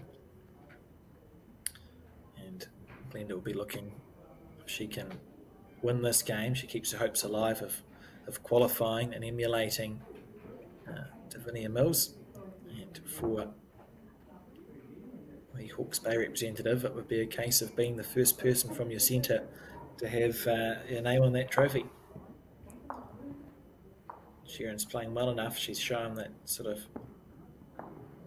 when she was in that hot form at the beginning, when she raced out to, was it a 12-2 lead?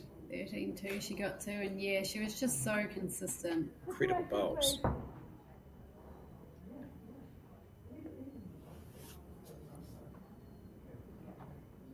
Glenda just asking who's holding what. One down seems to be the call.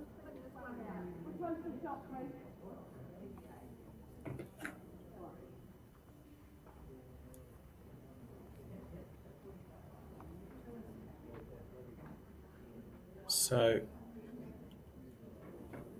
Glenda, having heard whatever was said, has made her decision.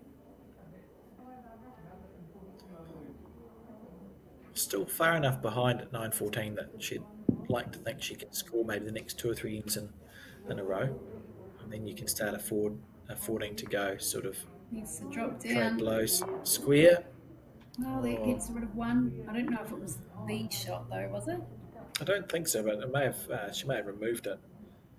It's been good to see Glenda become a lot more aggressive in her gameplay over the last while. As we've spoken about, started off being a little bit tentative, but since she's had the bowls past the head, has started to attack more. As Glenda makes her way down, awaiting Sharon's bowl. Fascinating game, this one.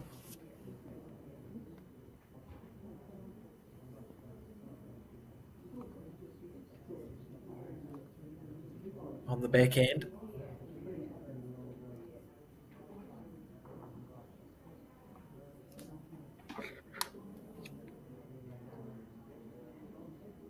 Needs to run. Not a bad line. Beautiful track.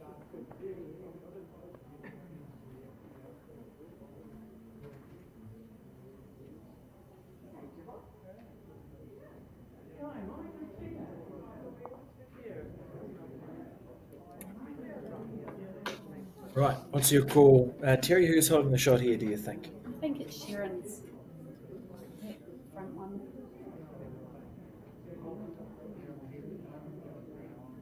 And Sharon's going to ask Glenda to do the measuring. It's 1 point either way. Feels like it will have an impact on the game. Well, 10 feels a lot different to 9, doesn't it? And I think 15 feels like it's a 14. Well, there we go. And 15-9 is going to be the score. So 6 shots, away from a win is Cheryl. And in that same time, Glenda can afford Cheryl to score 5 shots in the same time that she scores 12. So that's sort of what you're thinking. I need to win the game 12-5 now, and I've won my singles match. 12-0. Well, that'd be an easier way to do it. You give yourself a bit more breathing space, but interesting. On the back end, Sharon's lead off quite well. Haven't noticed a favoured side for either of these players, Terry, have you? I feel like Sharon's been sort of going around the clock on the backhand more than anything. You know, certainly early on we saw her chopping and changing fairly often, and she was playing so well on both hands, so it's easy not to have a preferred one. Are we going to see some jack movement? Not this time. Again, missing heavy with your first bowls. That's good. Clever from Glenda. But one more game to come after this one, and it's the first round of the men's section play, and it's going to be Rory Soden taking on Mike Galloway at approximately 3 p.m. to round out the day of broadcasting.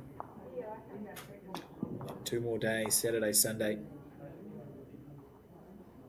live from here in Dunedin, as we see Glenda on the forehand.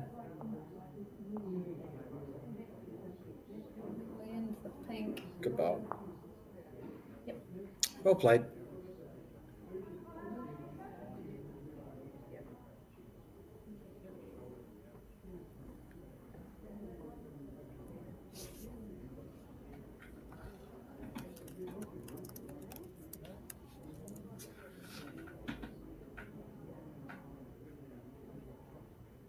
The Dunedin Lawn Bowl Stadium, as we see this bowl, it's I think she must have made it. I think she's in. Is open, so if you want to come and have a look at some of the best bowlers in New Zealand, battle it out over the next 2 days. There's a kitchen and bar facilities here. It's warm. You just go to 38 Tahuna Road, type that into Google Maps, or just the Dunedin Stadium Bowling Club into Google Maps, and it'll take you there. And I can think of worse ways to spend some time as we see Glenda. What a shot. That is incredibly good. That was such a good bowl. That's really good. It's she's playing with good conviction, you know. She sees a shot and she's committing to it. Yeah. And she's been quite effective with those. It's great to see. She's not shy of it. Oh, there's no point in persisting with a game plan that isn't working. And we haven't seen Glenda do that. She's changed what she's been doing. It was a fair effort. The line, excellent. Just lacking some speed. Again, you feel like Glenda has to make the second bowl count, or psychologically you lose that little bit. Sharon's okay. In your head, you go, if I drop a 1, it's 10-15. It's not the end of the world. But you drop a 2, you go, Yeah. I should have been able to not drop a couple. So very important that Glenda makes this bowl count.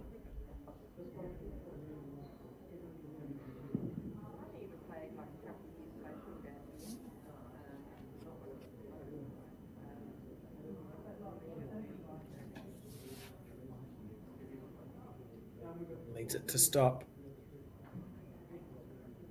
Was trying. I think she may have done it by The sit might help. the look on that camera angle. We could be seeing a 11 shots to 15 game.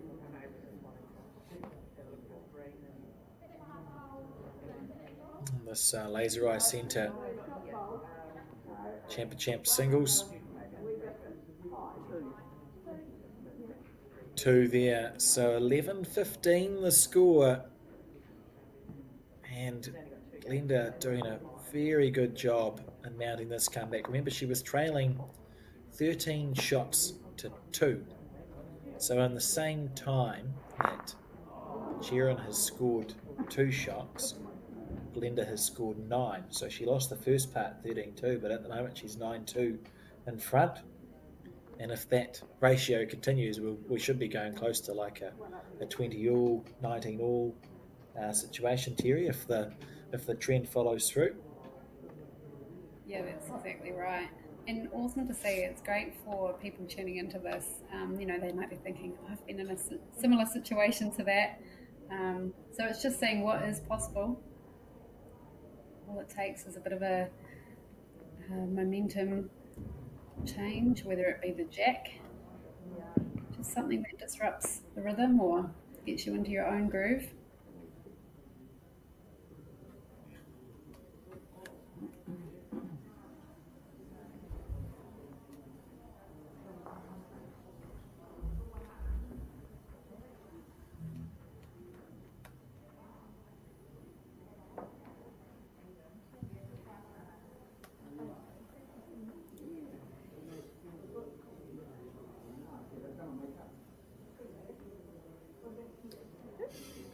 First bowl here from Sharon. That's very nicely played.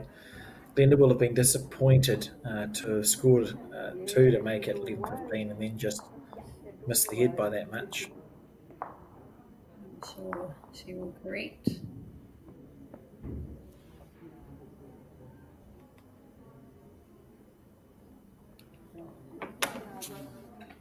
Good to there. It's a fair effort. Yeah, brilliant correction. Well done.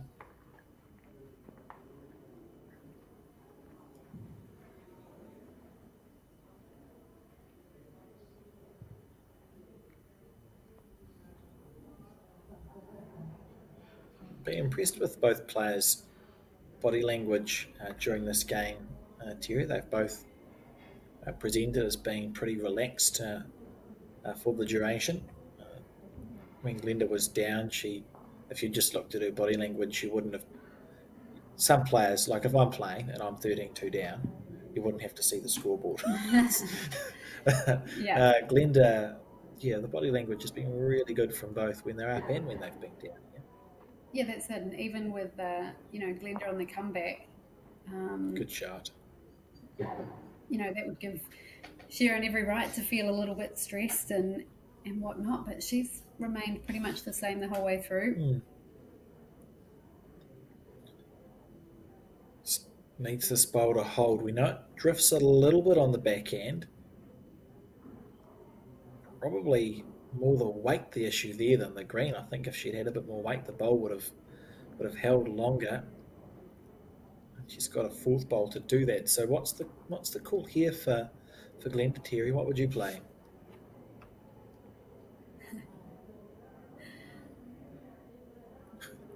Sorry. Okay.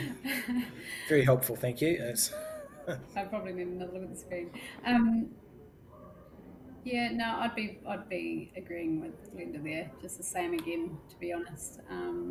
You could go that backhand and go around that short bowl, but I think you're just going to hang out a little bit too much and not end up being as effective as you'd like to be.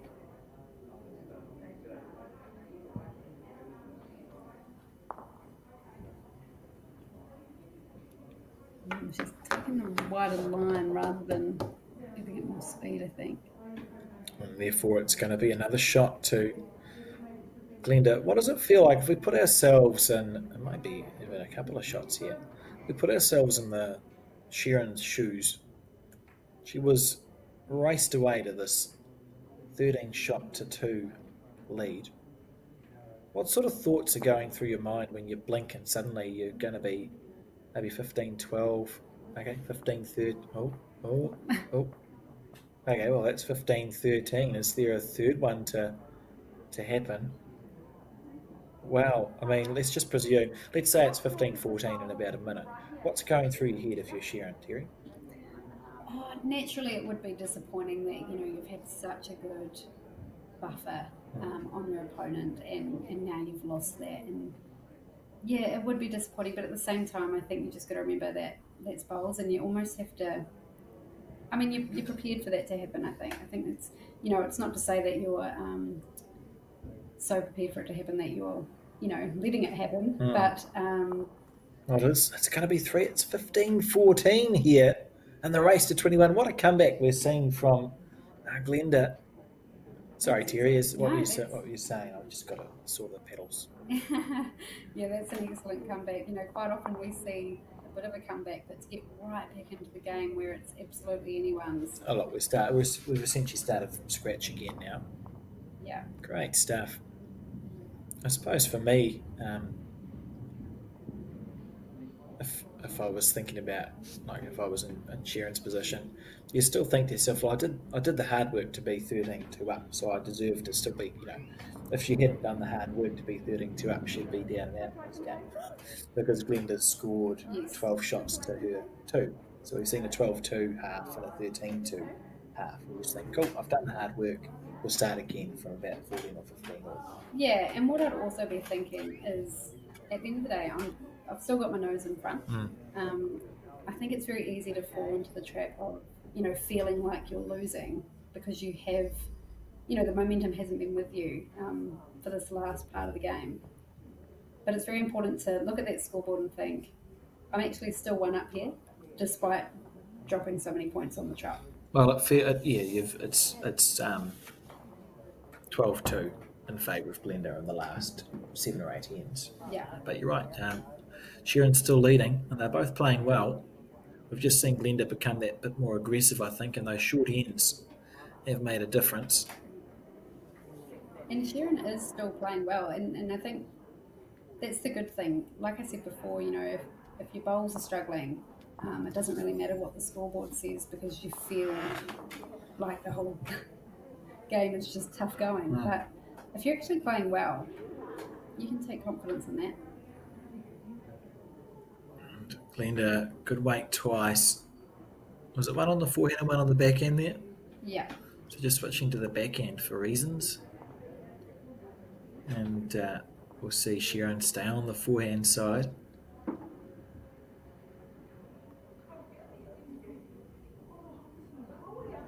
Wanting it to hold up. Oh, Might see her. surely Glenda switching back to the forehand now.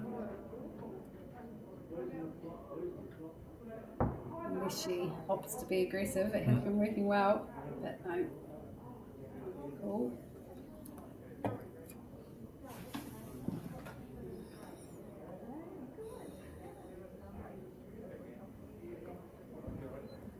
Just a little lapse in concentration here we're seeing from Glenda, and you feel like Sharon has to take advantage of this. If she can score a 2 or 3 here, she gets herself 17s within check-out range within 4.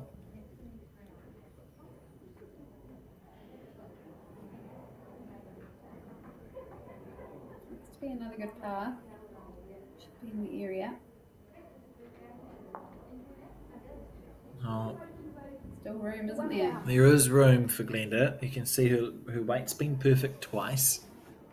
Was very narrow with her third bowl, but will stay on that forehand side.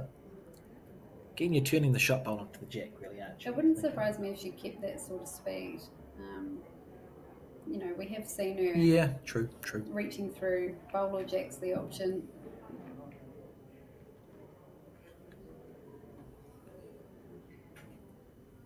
You've called it well, Terry, and she's very close here. If she turns it all, she's very close. Oh, goodness gracious me. That was well called. It's good. And that's the game style that's got Glenda back into this game. Sharon really wanting to draw a second shot here. She made I it. think she's done it. I think that's 2. Yeah. So 17-14 the score on the race at 21. So 4 shots to go. Yep. Now within the checkout range. She'll be happy with that.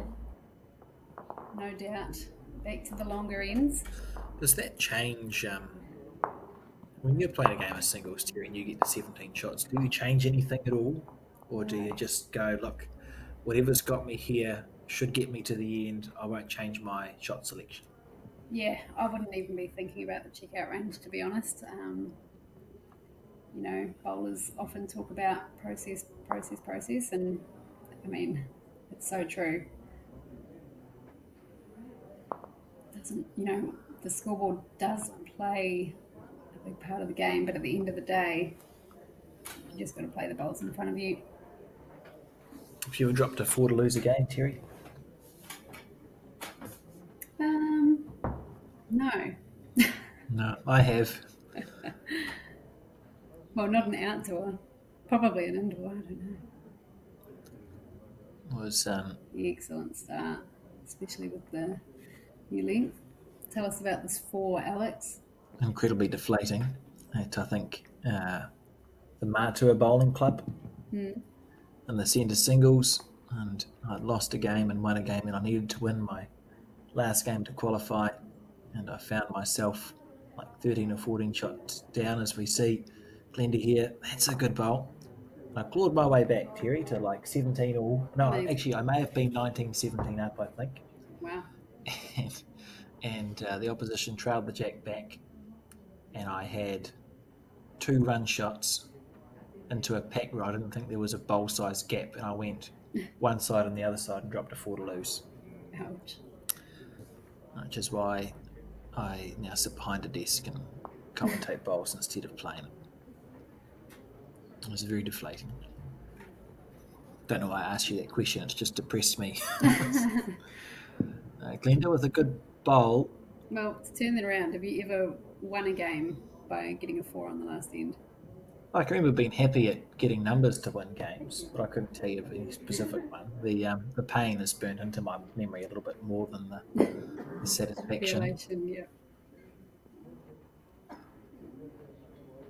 1.5 in Glenda's favour. This is something we wouldn't have seen in the first third of the game because Sharon's delivered a long jack, and Glenda's very comfortably playing to it. Yeah, and it all just came back to trusting that speed, I think. I think as soon as we talked about it, that's actually what started to happen. Great to see.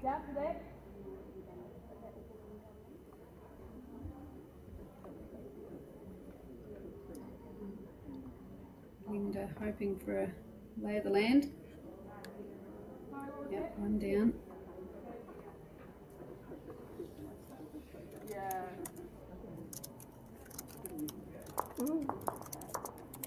Imagine a backhand draw here.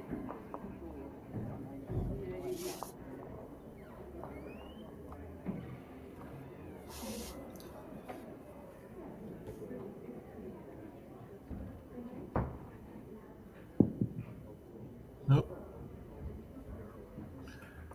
That's what she's doing. So let's just see.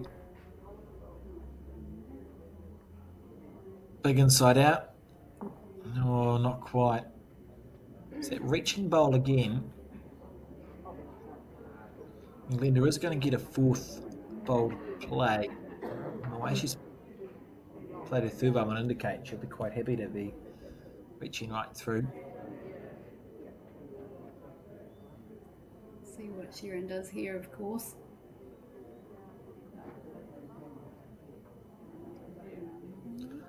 Well, it's more than a bowl size gap, but there's always a temptation, isn't there, when you've got 2 bowls like that. You think, oh, what happens if I just have a little nibble? That's what she's doing.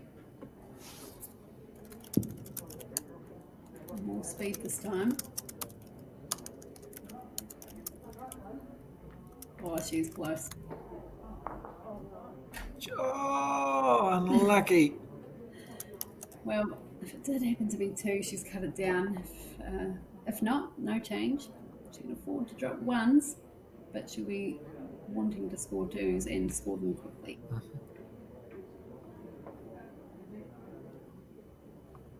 It was a fair effort. It was a lovely attempt. I like the intention. I think that's helpful.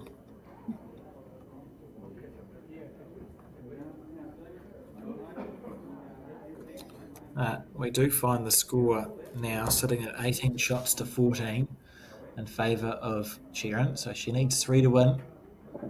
Glenda, 7. No. What? Yes. Don't worry. Everything's under control. I've got it.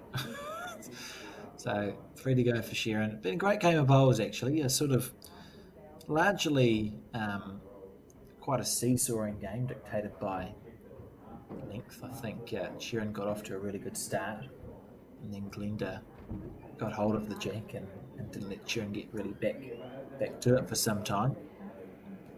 And there may still be a bit of game to go here.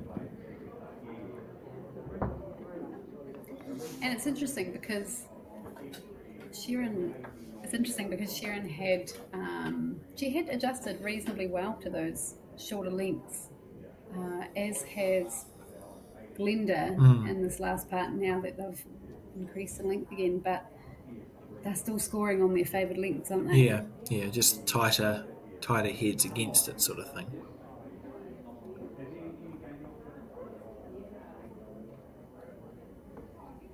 Sharon here on the forehand.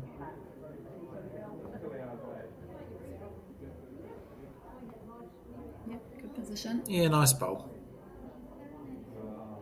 Of course, a good line from Glenda in that first bowl. Needs to reduce the weight by a fair bit. On the forehand. Looks promising. Staring after it. They're almost the last game left going on the green. Oh, good line, but has fallen short.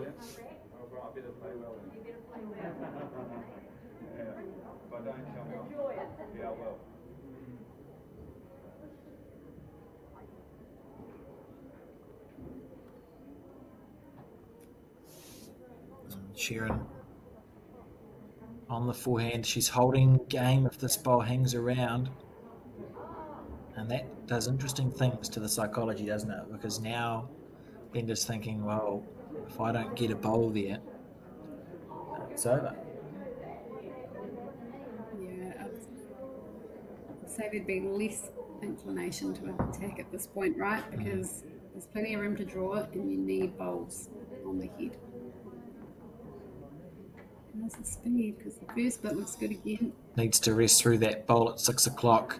Get it square. It's not the end of the world, right? So she's cut it down to 2. And here's when Sharon has her first opportunity in this game to hold the match with only one right of reply to come. May see Sharon follow this bowl up. Often that's what a bowler, you see them do it.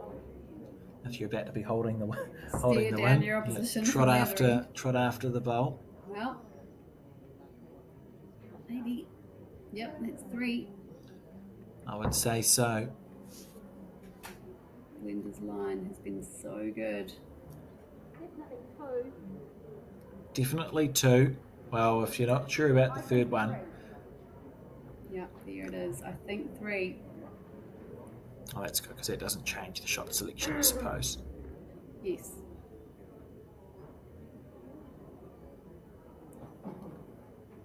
What would you play here, Terry? You know, there's definitely enough room to draw. Her line has been so good for these 3 bowls and for the rest of the game. Just back yourself. Line probably not there though, is it? I don't think so. And we'll wait for the players to confirm, but it is looking like, after a very tight game, that we're going to see the Wairoa representative bow out of this year's Laser Eye Centre Champ singles, but maybe not. We'll just wait and see. Mark thought it was 3. Sometimes that happens, you do all the work to catch up and then they run away with it again. Oh, lovely. Great game. So congratulations to Cheryl Manhannett from the Bayview Club in Hawke's Bay, winning that game 21 shots to 14. But what a spirited comeback that was from Glenda, Terry. Yeah, amazing to watch. That, of course, gives Sharon her second win of the day from 2 games. And we will be bringing the men's game to you this afternoon between Rory Soden and Mike Galloway. Yes, at about 3, just before we cut to the, it'll be a broadcast planned to be at 3 o'clock, but as you can see, the green's pretty much empty. So the men will now play their trial ends very shortly, and we expect to be underway at about 2:45 with that match, as Terry said, between Rory and Mike. Thank you for tuning in, and we'll see you then. Congratulations.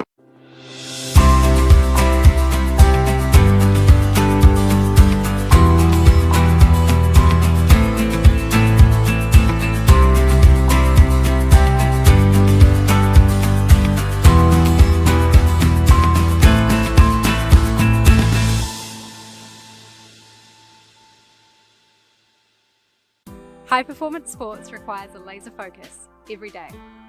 To get the best out of everyday life, consider vision correction by the professionals at Laser Eye Centre. With clinics in Pukekohe and New Plymouth and state-of-the-art theatres in Hamilton and now Tauranga, you'll be living your best life in no time. Get a free assessment, plus your Bowls Hub number will get you a special offer on your procedure. Easy.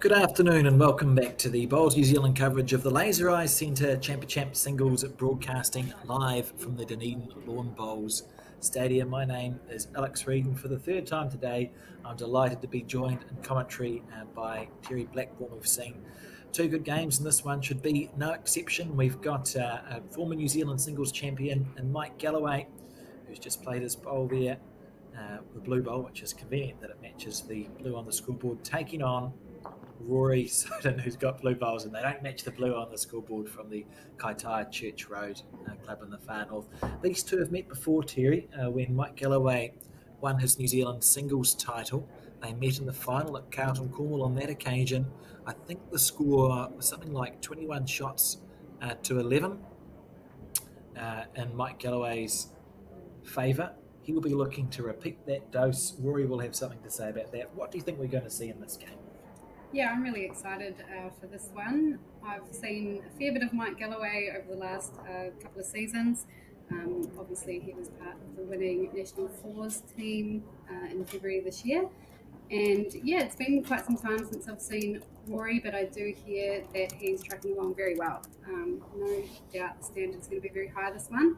Yeah, certainly a great way to kick off the men's event. This is the first round for the men's champion of champions singles, and what a game, what a match we should be in for here.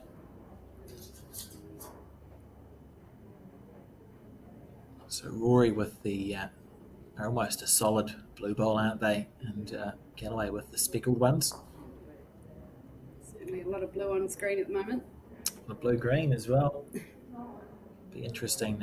Galloway's bowls, reasonably tight lined bowl. I'm not sure what Rory is playing with.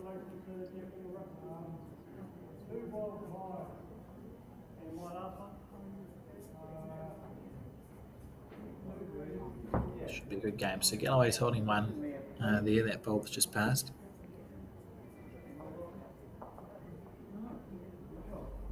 Can't help but notice that Rory doesn't hold a rag or anything like that. No. Sort of, his arm just sits there. Yeah, and he's has a pendulum backwards and forwards swing going as well. So Rory there looking to trail the jack back. Happy with that weight control we'll see a lot of in this game. Yeah, that was a solid effort, that one.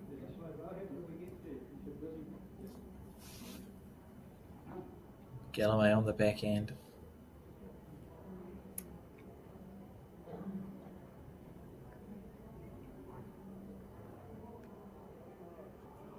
to hold. They both have such exceptional touch, these two players. I'm looking forward to watching this game. Going to see a lot of bowls that, if they do miss, finish in really handy positions, I think, Terry. Yeah, definitely. And what a great start, really, for a first end of the match. Doesn't need to correct too much yet. Backwards and forwards. Always does that.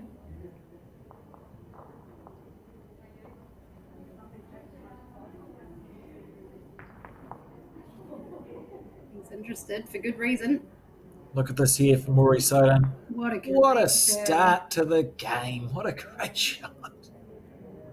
That's amazing. 3 there on the first end. Absolutely. And against Mike Galloway too. Mike didn't do a lot wrong there. Brilliant. Really well corrected. And he knew that he had all that room at the back to play with, everything at the back was him.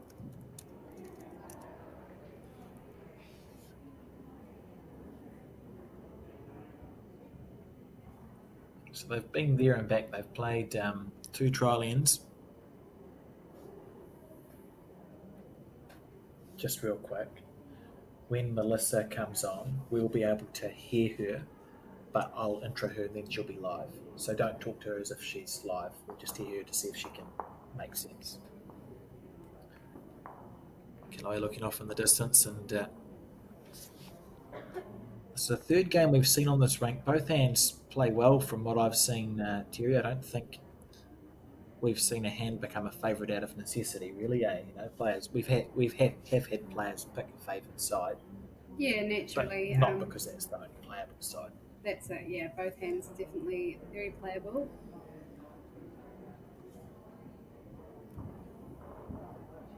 I think if anything, the ditch side would be the slightly holdier side. Is that a technical term? Holdier. Holdier? More holding side? Okay. Yeah, I would agree. We did see if people take green there, it doesn't come back. Mike's bowls take a tight enough line that I don't think he would be putting his bowl out that far to come back, to be fair. It's 2 good bowls there from Rory Soden. He can do that all day. Very casual. Yeah. The pockets. He's been known probably for the last 10 or 15 years as one of the more talented bowlers in New Zealand. Terry, I think most players will know of Rory, having seen him feature at the pointy end of a lot of national tournaments, having played at the National Intercentre in the past. Extremely consistent player. On his back end.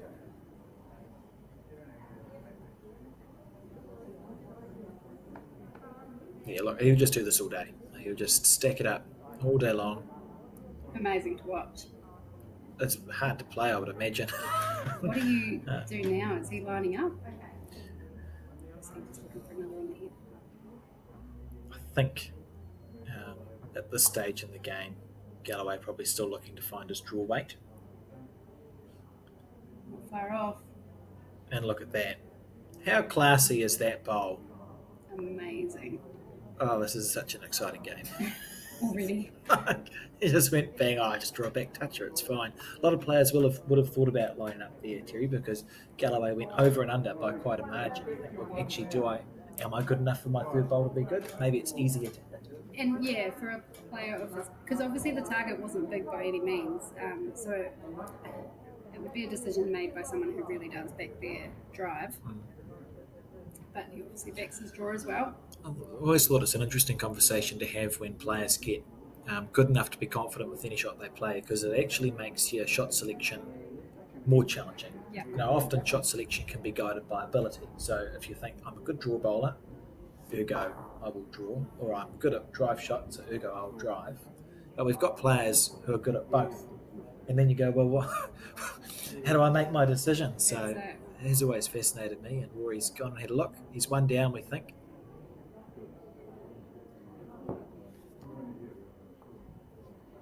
On the back end.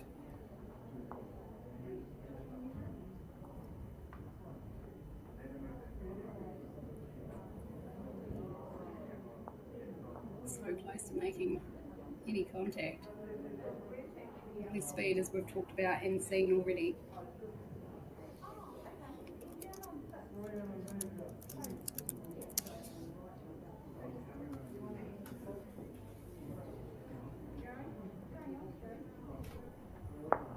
Mike's making his way back down the Royal Oak Bowls shirt. A lot of these players opting to wear caps. It must be because of the glare of the lights, I think, Terry. I wondered that, or maybe it's even just out of habit, something that they're used to bowling with.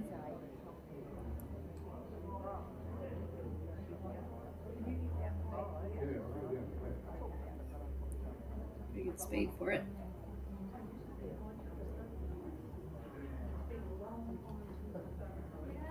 Oh. Walking around, and we'll see the calipers come out.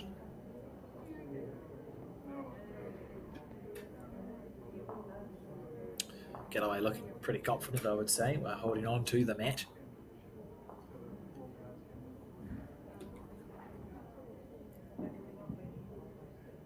Yeah, 1 to Galloway. 1-3 the score on this race to 21 in this first round of the Laser Eye Centre National Champ Singles.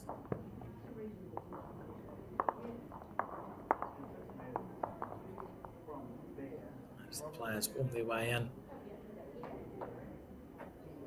Two of the nicest deliveries you'll ever see as well, Terry, if you're tuning in and you're a new bowler or a bowler who's been playing for a while and you're thinking, I need to improve my delivery and I'd like to get some tips. The best thing you can do is watch the top players. You've got two of them here in this game.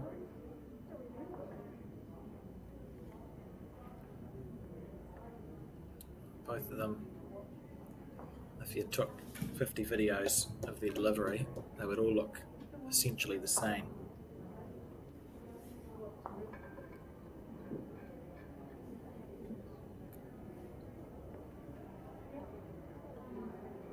What stood out to me for Mike's delivery is he played for New Zealand at the Commonwealth Games, and there was a Trans-Tasman at Mount Tambourine which had been slowed right down to like a 10-second green, which is just unbelievably slow. Yeah. And his delivery looked exactly the same. Wow. It looked the same. It was that smooth. It's just sort of, I think the sign of a well-built delivery is when it looks the same on all surfaces. Jo Edwards is the same if you watch when she won the Commonwealth Games Peers Gold with Sharon Simpson, Manchester in 2002. Her delivery looks the same as it does on a 20-second green. That's and amazing. Trust me, you had to hoof it. Like, Yeah. it's hard to explain what a slow green feels like if you haven't actually experienced it. Very impressive players.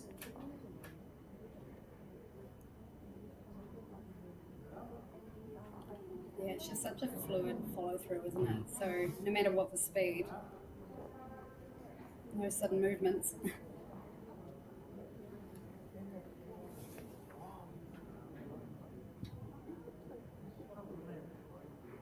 Rory gets his bowl away very, very smoothly as well. Arguably slightly more deliberate on the mat, perhaps, with the pendulum that he does, the backwards and forwards, whereas Galloway just stands there. But look at that, that's two great bowls. He's been on it right from the beginning, hasn't he, so far? Certainly making it look easy.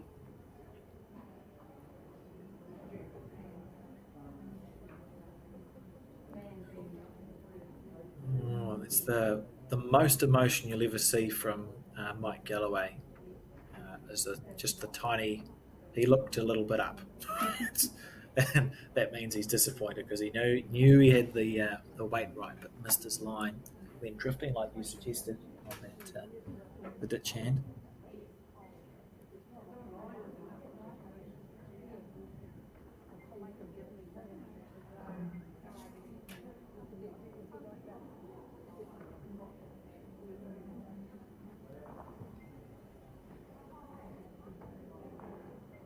A little bit of weight, but still holding 3 there by the docks.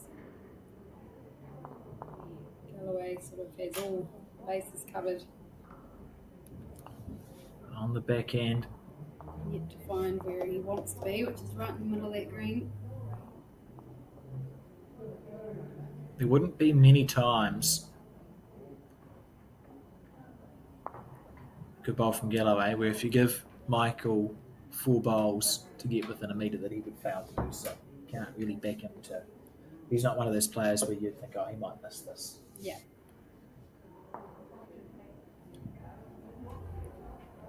I've been happy that he made connection there.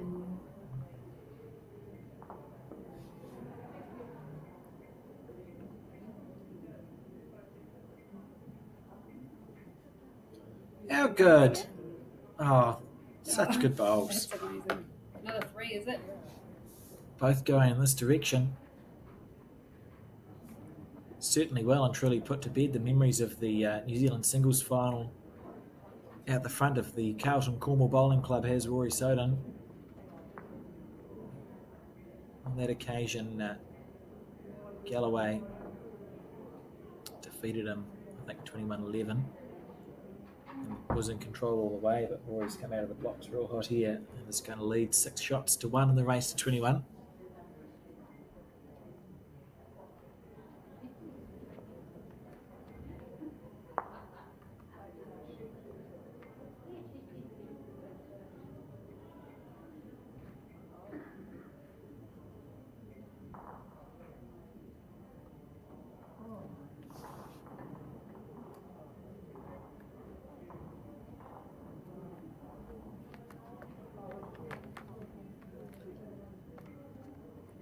Of course, this is the first round for the men in the National Championship singles.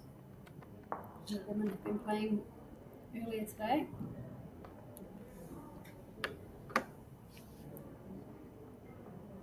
Yes, so that would explain why, if you've been looking for results from the men's event, they're not there yet because this is the first round, but the women's results are there on Bolsa Aotearoa. 4 games every player plays, 3 wins you qualify for post-section. It's nice and simple, don't have to worry about shots differential or section winners and the next best or anything like that. It's just you win 3 games, you're through to the next round. Good bowl.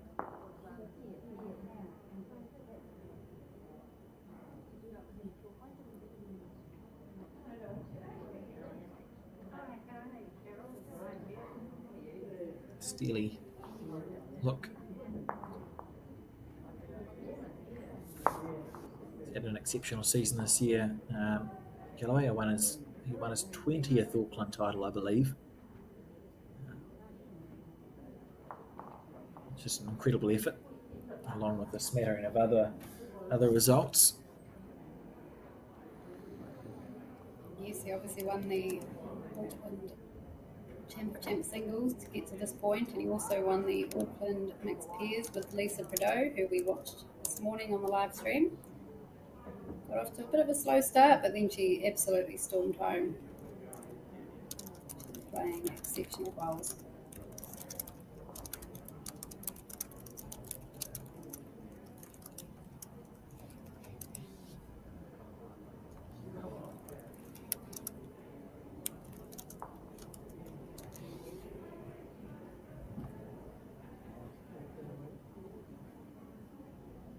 Area again by the looks. Stopping behind the jack, that would be ideal, but even though it's a second shot, I'm sure he would have rather have been just past.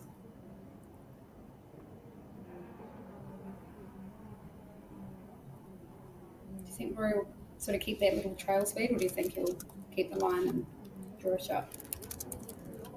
Good question.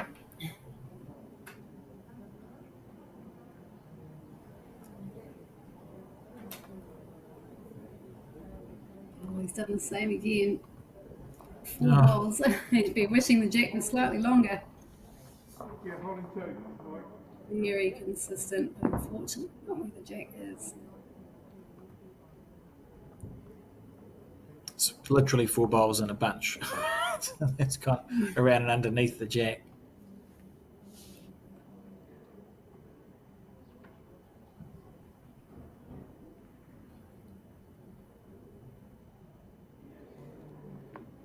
Chance he'll drop a 3 right back. Look at that there from Mike Galloway. Well, what a start to this match. We'll see a 3 here, so it's going to be 4 shots to 6. way to climb up to 21 when you're getting threes.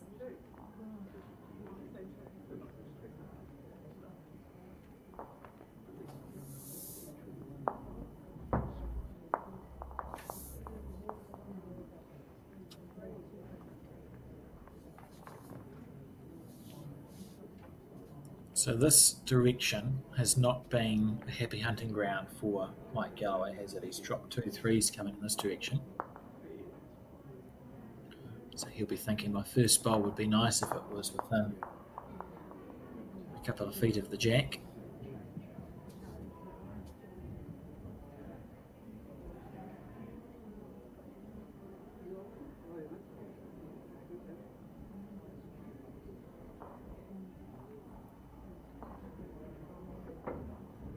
It's a handy start.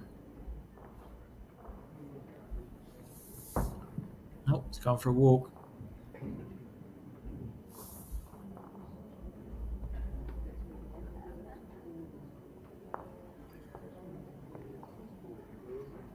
Interesting, as I'm sure Rory's been scoring his threes from the other hand, but maybe he's going to score one this way now. Lovely bowl.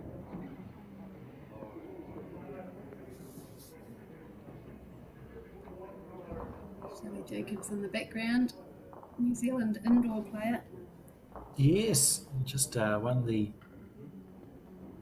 New Zealand Fours with her son, who's playing at this event as the men's Wellington champion singles winner, Jordan King. Yeah, I think his first game he's up against Shannon McElroy, so An easy start, right? I'm sure he'll enjoy that. Genuinely. Certainly in good form, isn't he, Jordan King, both on the indoor and outdoor scene. Yeah, playing very well.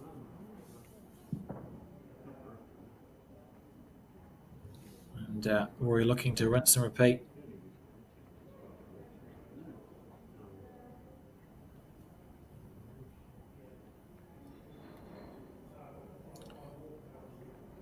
Interesting. So the only bit of shot play we've really seen was on the first end, wasn't it, when Rory trailed the jack back for 3 shots.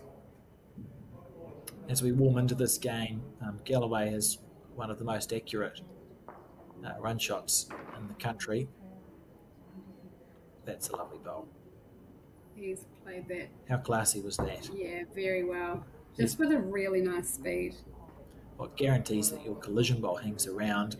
So Rory now will probably spend 2 bowls on the back end. So you see, switch to the back end with his third bowl, and he'll persist there. You sort of commit yourself, don't you? You go like, I'll spend 2 bowls trying to get close.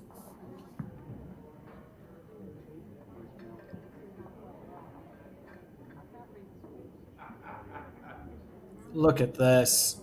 What a shot. It's been a brilliant game already. We're so early into it. That's fantastic. Be interesting to see. We've had we've had 3 threes, haven't we?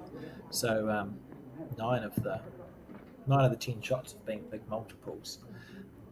Sort of half expect us to slow down on the number of shots being scored. Like, it wouldn't surprise me if we're 1s and 2s from now till the end of it. Yeah, unless a shot became available, right?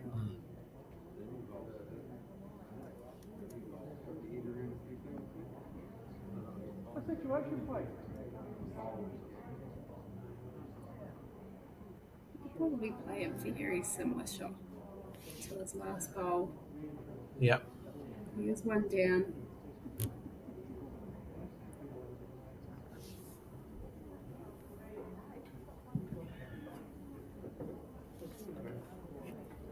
What bowl does Galloway play with? You know? I do. That Green Master something's. They're quite a tight lined bowl. Yeah. They won't. Like, this bowl shouldn't turn much. It's just half a bowl underneath. Beautiful speed though. Yeah, they don't turn a lot. Yeah, I've sort of noticed that he's been taking a tighter line. It's what we've seen earlier today. Does mean your bowl, if it hits an inconsistency in the rink, will track out or hook a bit more than a swinging bowl. So there's always pros and cons to everything. There you go, Rory on the backhand.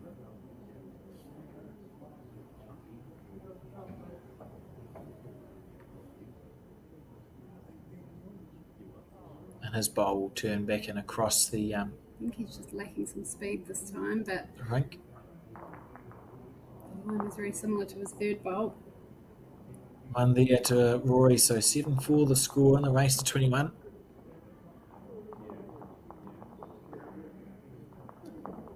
Kaitaia Church Road Club, of course, belonging to the Far North Bowling Centre. One of the smaller centres in New Zealand, but fiercely competitive. Dan Lomas, the other representative from there down here in Dunedin. She won her first game this morning against Amy McElroy with an absolute bomb. It was incredible, wasn't it? 15-14.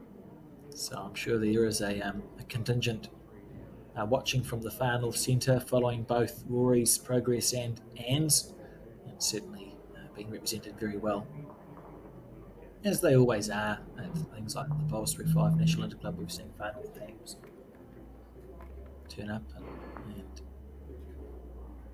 Yes, they got runner-up. Make an impact. The Intercentre, the women. Or am I wrong?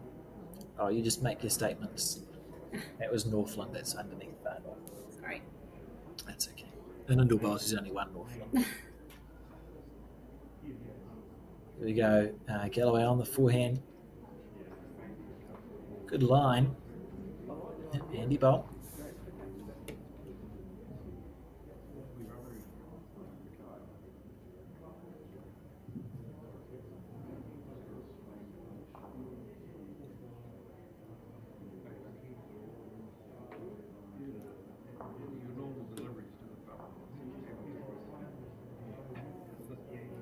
Absolutely brilliant to watch. Look, I mean, it's just early on in the game, and the players have already settled in quite well.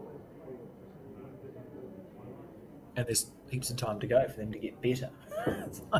It's certainly a good start.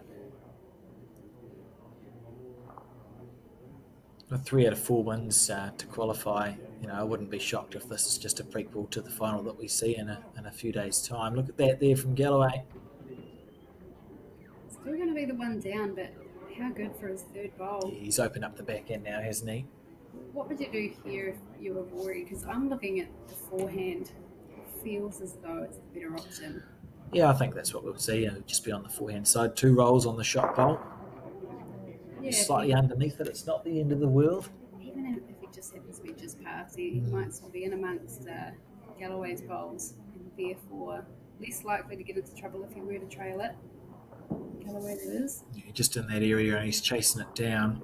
So he must be close here. Rory Soden. Be unlucky to get the outside half of Mike. That's unlucky. It's an unlucky bowl. But hasn't made it worse for himself, has he, really? Not worse, but like you say, probably hasn't improved the situation as much as he'd like. He hasn't. The negative is he hasn't changed Galloway's shot. Yeah, which was unfortunate given that he was actually on the right path with a pretty good speed. Those 2 bowls there in the background both got chalk left on them from the last end. Good observation there. This is a big bowl here from Mike because he wants to be sitting with a number. Close. He needs to be under it. Yeah, that's perfect. Just class, eh? That's incredible stuff. Watching on in awe we are, as I'm sure many others are doing the same.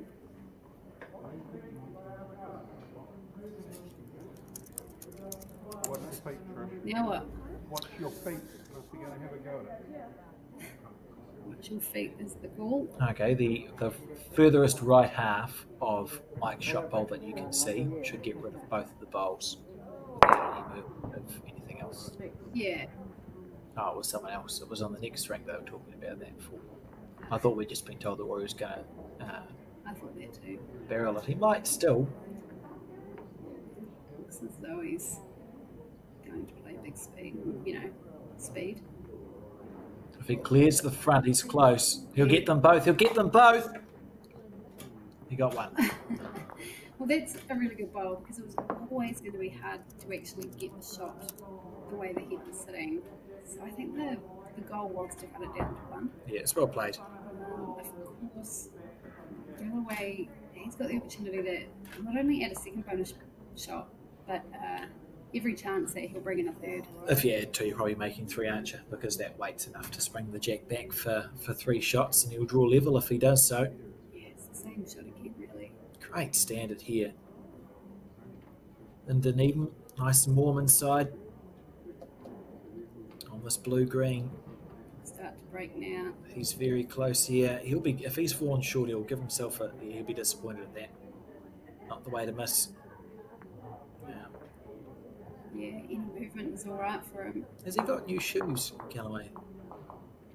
I haven't noticed his shoes in the past. But go with it.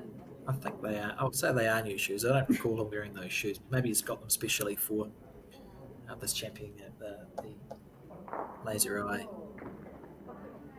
Champion of Champions singles.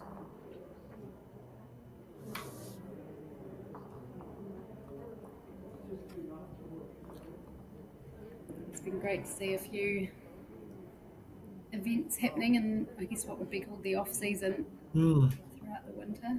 Of course, we had the under 26s down at Wellington not too long ago.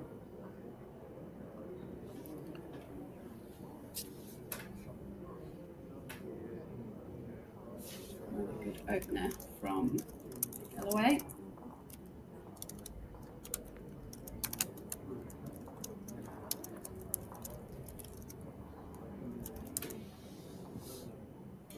We see another first bowl toucher from Rory Soden. Well, nothing would surprise me.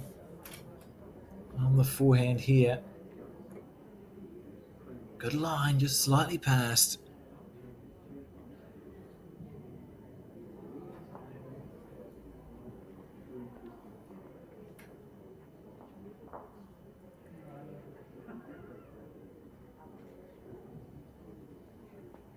Both, as we spoke about in the game before, both Rory and Mike too are very good with body language. You very rarely see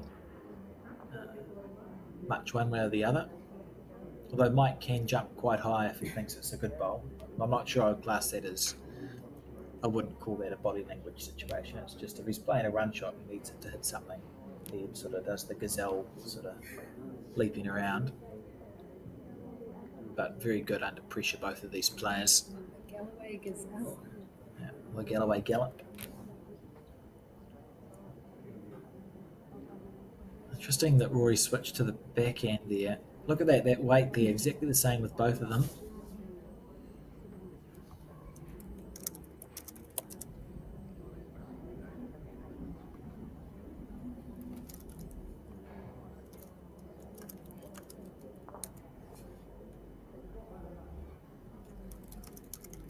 Let's see where this one ends up.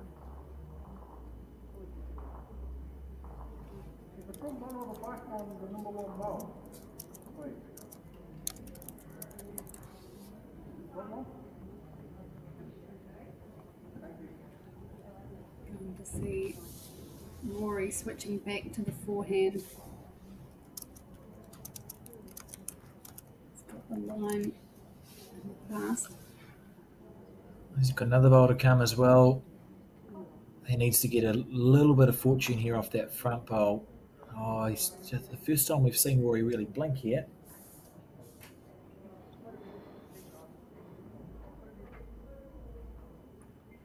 Time for Galloway to put him under a bit of pressure.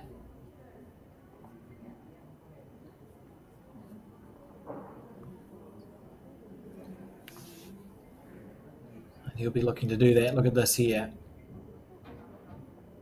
Even if he's it's just short of it, it makes it a bit awkward. It means that Rory might now think about switching back, even though he probably shouldn't. Because that bowl, in reality, is not in the way of drawing a shot on the forehand. But from the mat view, you look at it and think, oh, it's in my way. Maybe I need to switch. Yeah, the other hand probably would look a little bit more open.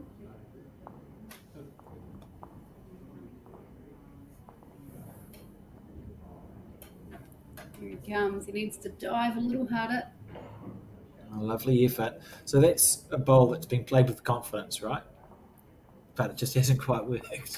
So he's just blinked a little bit here. And I think we're going to see a number to Galloway. I am surprised that we're seeing more than twos scored in this game quite a lot. You know, Rory's had 2 threes and a 1.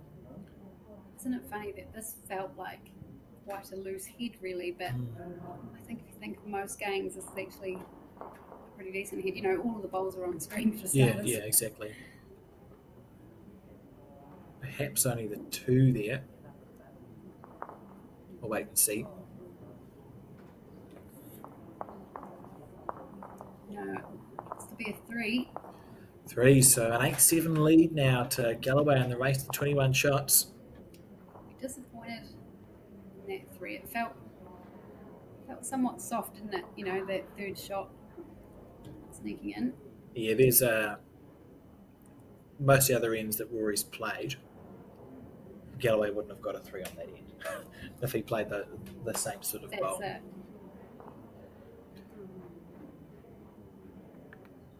And look at him. He's just standing there, hand on hip.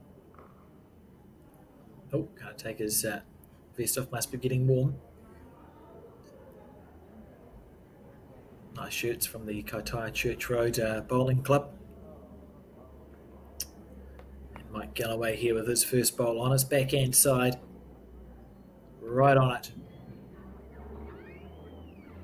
Oh, it's not a toucher. Not good enough. We won't grow tired of watching that, will we? No, not at all. It's a greenkeeper, Mike Galloway, started off in Manawatu, where a lot of the big names of bowlers have come from. As we see Rory switch to the forehand. This is close. Is he going to draw it off? Nearly. What a bowl. Look at this as a start to a singles end. What does Galloway do now? Stay on the back end? He'll literally be thinking, I can just draw a back toucher. That's it, yeah. Draw in between Jack and Rory's bowl. It'd surprise me if that's where we find him.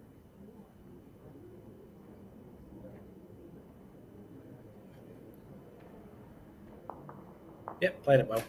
I think Rory will spin one more bowl drawing, then we may see an attacking bowl here. 2. Really nice speed from Galloway, because even though he made contact with that bowl, at no point was that bowl moving the jack. And Rory just thinking here, if I'm 2 down, do I spend 3? Is he thinking, do I spend 3 bowls? No, he's just waiting. He must be an aggressive player on the next drink. Rory on the forehand.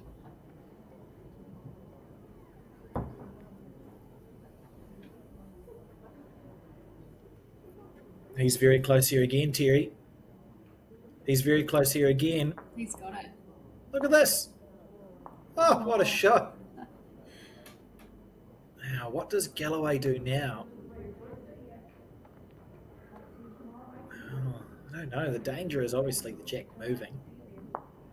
The speed is too good. You don't need the target to be any bigger if you're Galloway.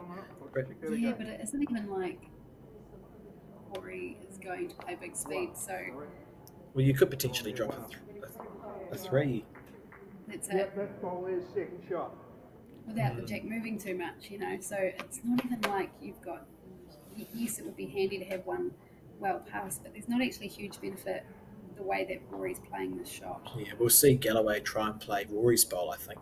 Yeah, beat him to it. And even if you're 1 down, it's better than the alternative. This is a sticky hand. I think we'll see this hold. Particularly with Galloway's bowls. Yeah, that is what we've seen. So Rory's got a chance here. He can maybe extend 3 or 4 feet more than what he just played. He goes square through Mike's bowl. It's not the end of the world. Gap. Asking for the distance between Jack and the shot bowl.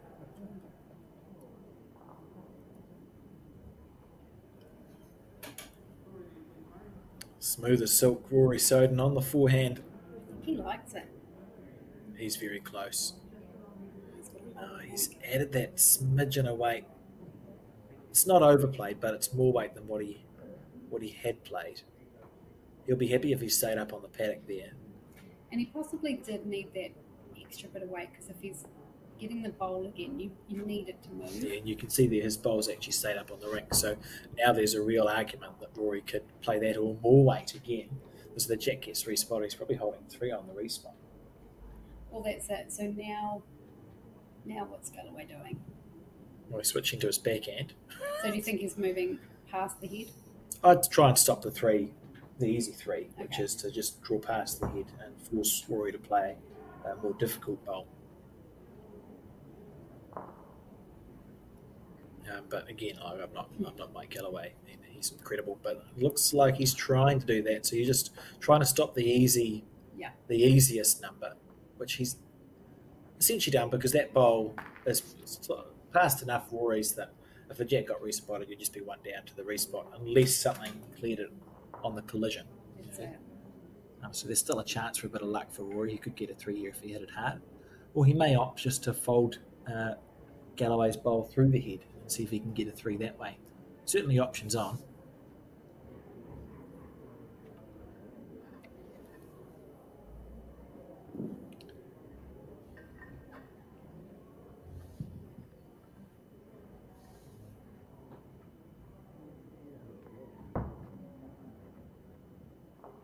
I don't think we'll see him wide again. I think if anything, he might be on that slightly tighter side because that's where Yeah. your plan B is. He's close here. If he holds, Oh, great excellent shot. What a bowl.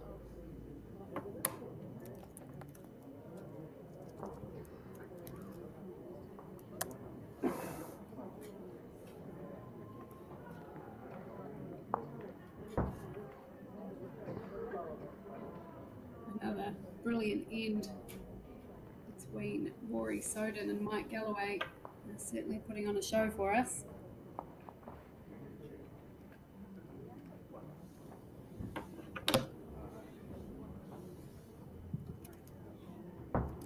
You can see viewers down the side of that green there. They'll be loving what they're seeing.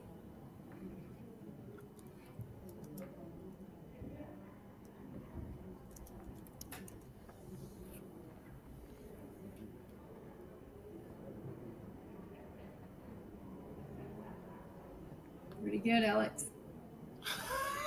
I mean, they're not bad, are they? That's quite impressive. 8 apiece. It's almost a shame it's to 21 shots, isn't it? I could sit and watch these guys play to 25 or 31.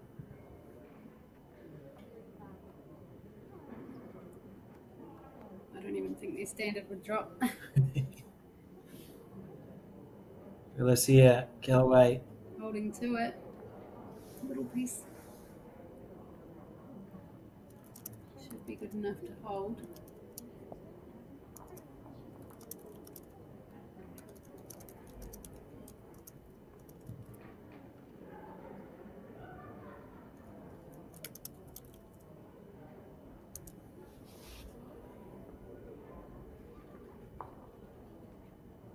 Willing it to run. It's just going to fall short.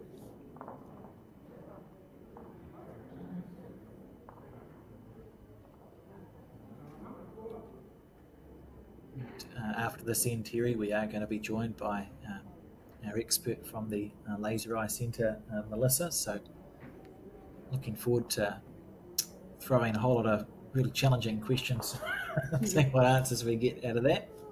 As we see Galloway just plunk into that short bowl. One down.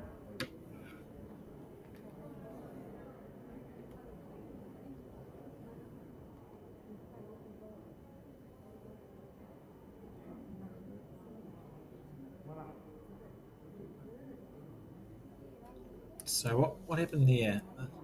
Were you just asking if he was up or down? Being told he's interesting, holding the 'cause shot? My gut feel was that Galloway was holding. See, not the case.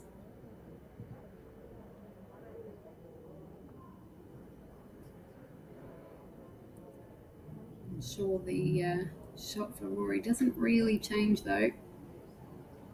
Still got a bit of chalk on his bowl. Pre-chalked. Handy spot. Yeah, good market.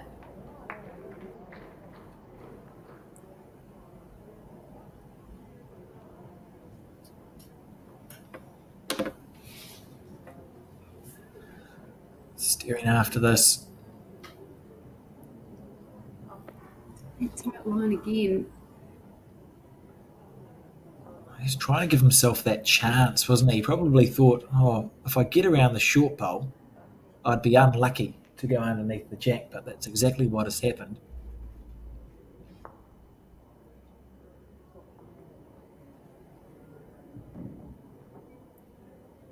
Front toucher here from Rory would be pretty golden.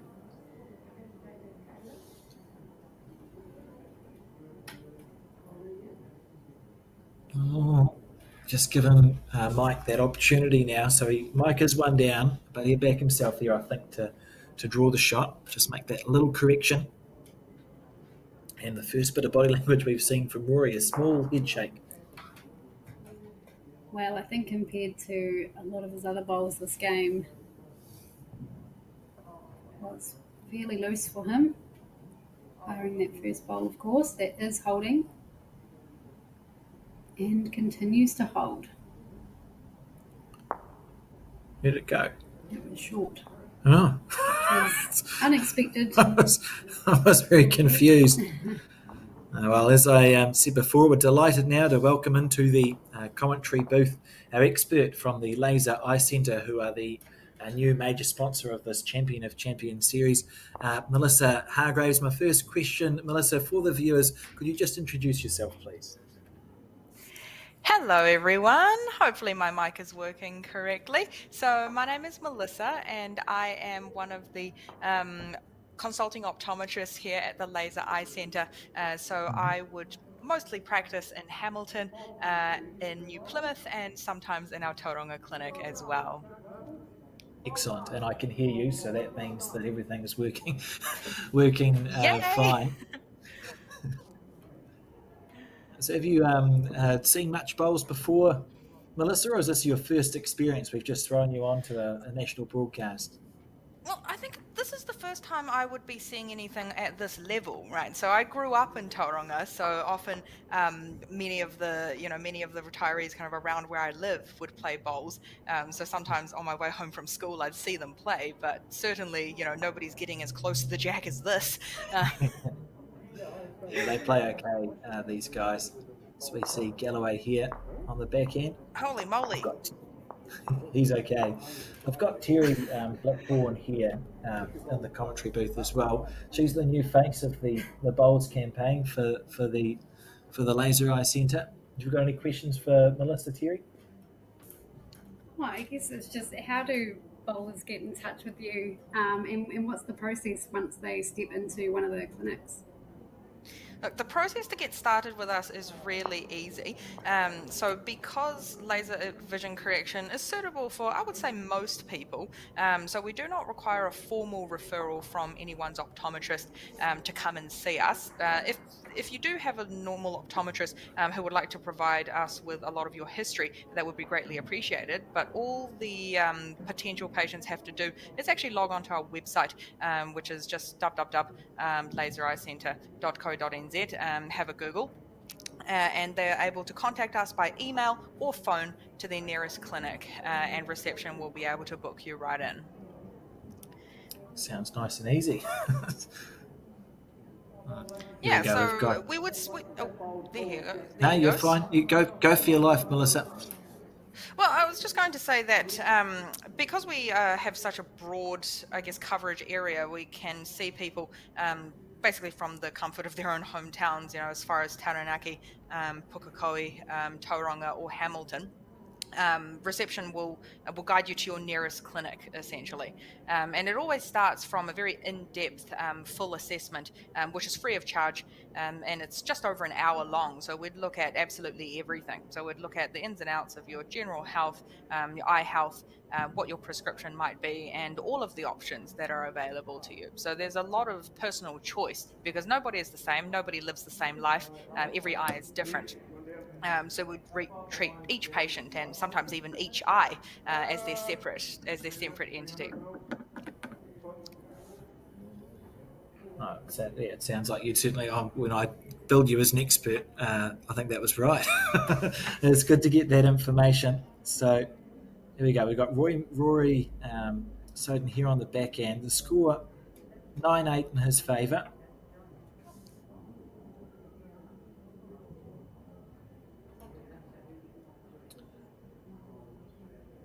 Needs it to get down. He's just drifted past. And Galloway with a chance to add.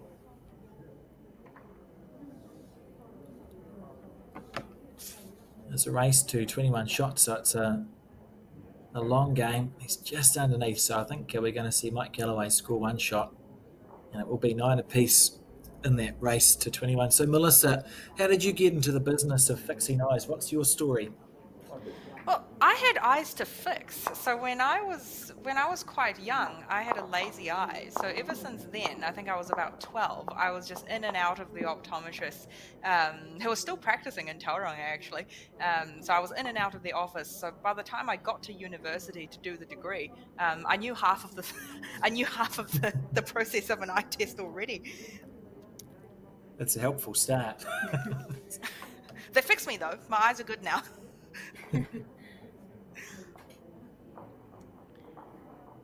Alright, so Galloway here is drawn up at 9 apiece. Haven't really noticed him favouring one hand or the other, one length or the other, Terry. No, you're right, Alex.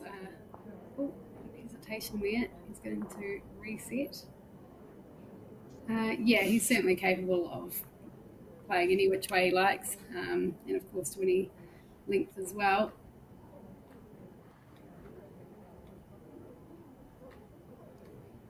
I suppose he's been starting off on the forehand, certainly coming in this direction, but I wouldn't call it a favoured hand so much.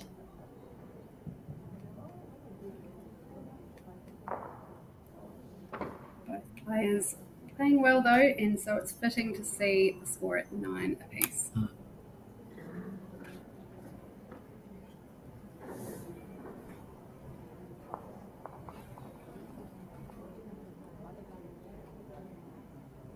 Well, yeah, to hold up. Yeah, good shot there from Rory.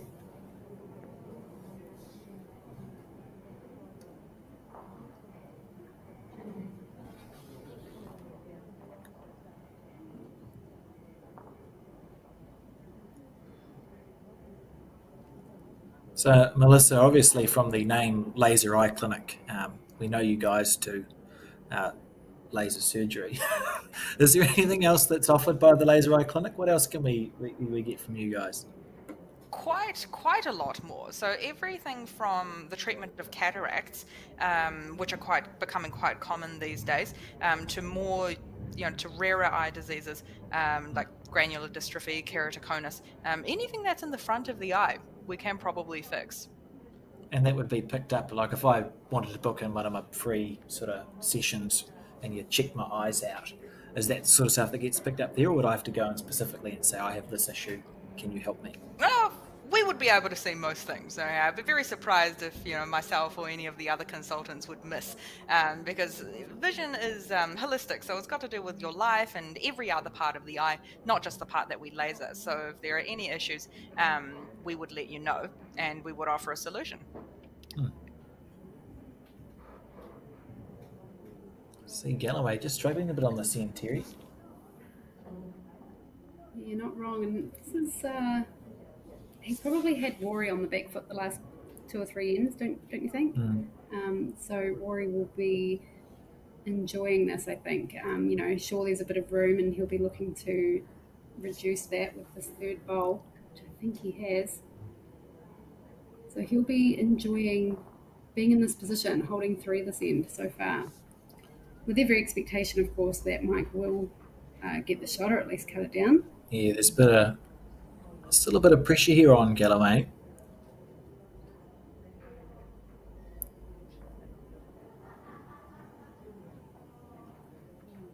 Giving himself half a chance here. As that bowl of Rory's is low, he wants to use it. He wouldn't get the gap, would he? No, he didn't. It's a well played bowl. Yeah, beautifully weighted. Is there a chance here for Rory? Is he looking at his options potentially of getting the next bowl out of the way here? I think he's got a few seconds, does he? Might need another look. Yeah, you may do. You don't get many chances for that big number. Needs to be playing with speed, Alex. He's chasing after it. Needs to break just a bit more. Oh, what a great effort, just through the gap. Yeah, he did have the 3 seconds. It's going to be 1 to Galloway, so 10-9. So the Laser Eye Centre, Melissa, for viewers who don't know much about you guys, or this may be their first time hearing about what you do. How long has the Laser Eye Centre been around for? I was saying before, I've read somewhere that 5,000 Kiwis have gone through and had a surgery at the Laser Eye Centre. How long have you been around for? Yes, that 5,000. Look, that number just continues to grow day by day, Alex. The Laser Eye Centre was founded in Hamilton, and we've been around since 1995. Okay, so that's almost as long as I've been born. So we have a very proud, just giving away my age there, very proud history, and we... I think we truly believe that once patients have been seen by us, that they're a patient for life. So we have lasered people from 1995, and now, potentially their children have actually come to see us, or the younger relatives, and we still know them because we still have all of their files. So we've had some, pretty long legacies with whole families.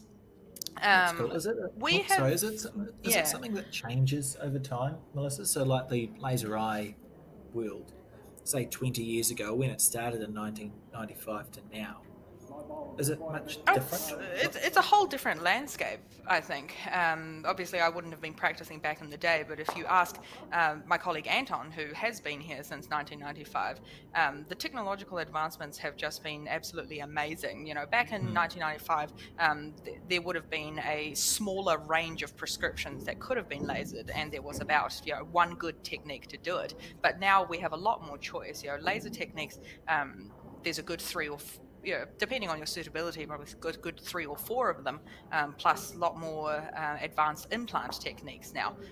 So for patients with previously unsuitable prescriptions that were deemed too difficult, or with cataracts who couldn't have their vision fixed, most of those things are actually possible. So that's a very exciting time at the moment. For sure. As we see Rory. Oh, he's drawn the shot. What a bowl. That's amazing. We'll have to get you to take up the sport, Melissa. I think I tried once. I don't think I was any good at it, but I might have to give it another go. It's very inspiring to see what people are capable of. So now if Galloway opts to play the same shot again, it's worth 2 instead of 1. It's that weight control.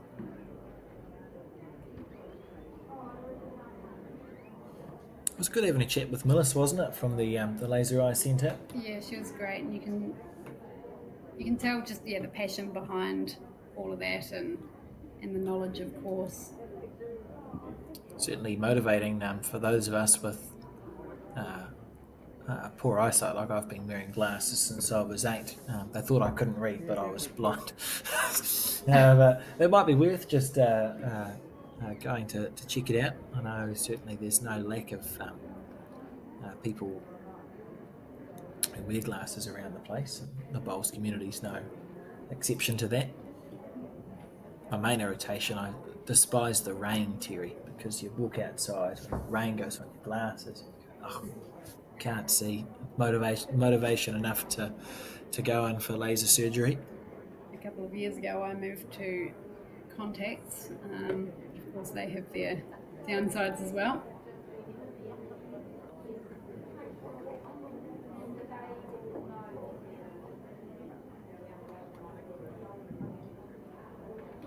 You hear of so many people that do get it done and wish they'd done it sooner.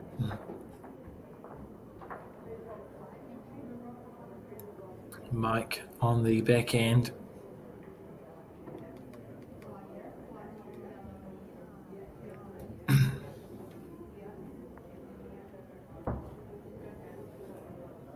Interesting.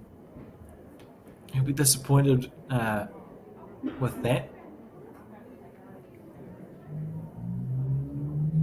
Essentially given Rory a free go at getting a bundle back immediately after scoring a number to go 17-11 up. Yeah, that's it. Wouldn't really have expected himself to miss that, I don't think. Gave himself lovely weight. I think it's been a while since Rory has added a bonus shot with his last bowl. Hopefully this time he's in the count. They make all the difference. They head up in the end, don't they? And again we see, oh my God. Hopefully he hasn't. Surely he was only holding a 2 before then anyway. Just underneath the line. Yeah, if you think you've got 4 or 5 bonus opportunities across the game that you don't take, that's usually enough shots to take you from a 17 shot loss to a 21 shot win. That's it.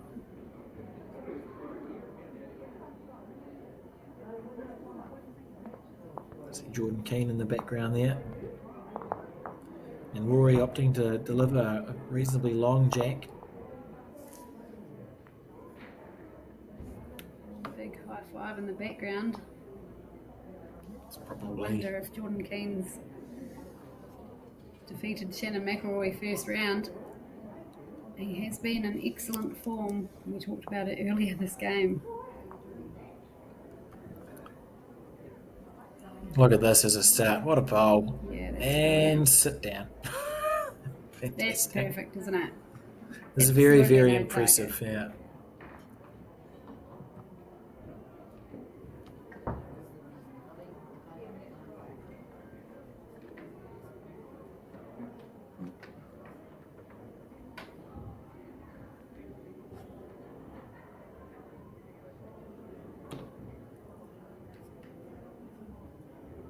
Excellent speed. It's amazing.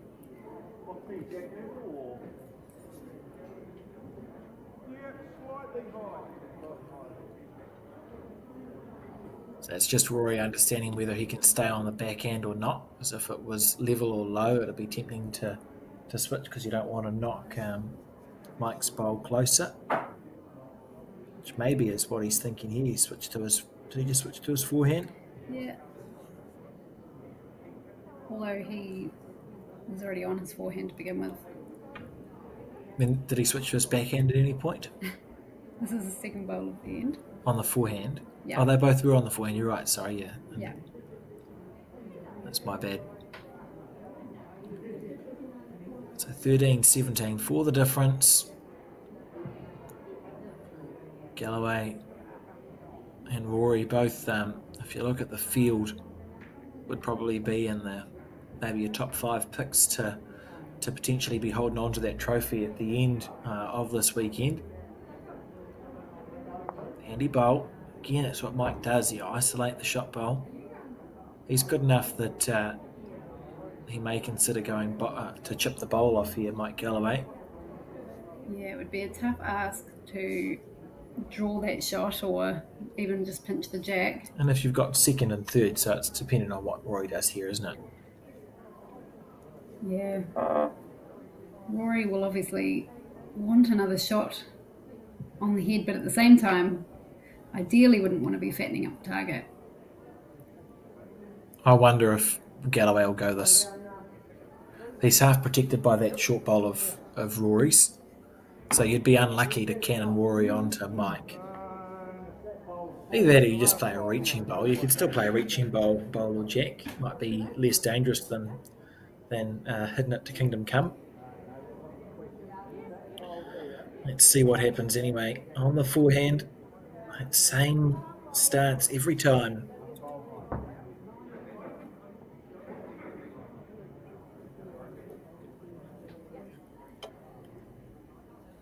Called a nice reaching bowl, so it's a very safe weight to play that with.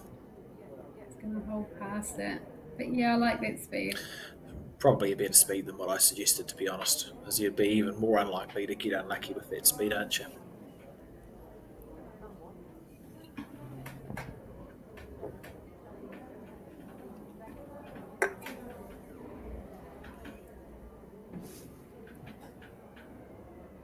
See Galloway there holding his last bowl. He's up for this one.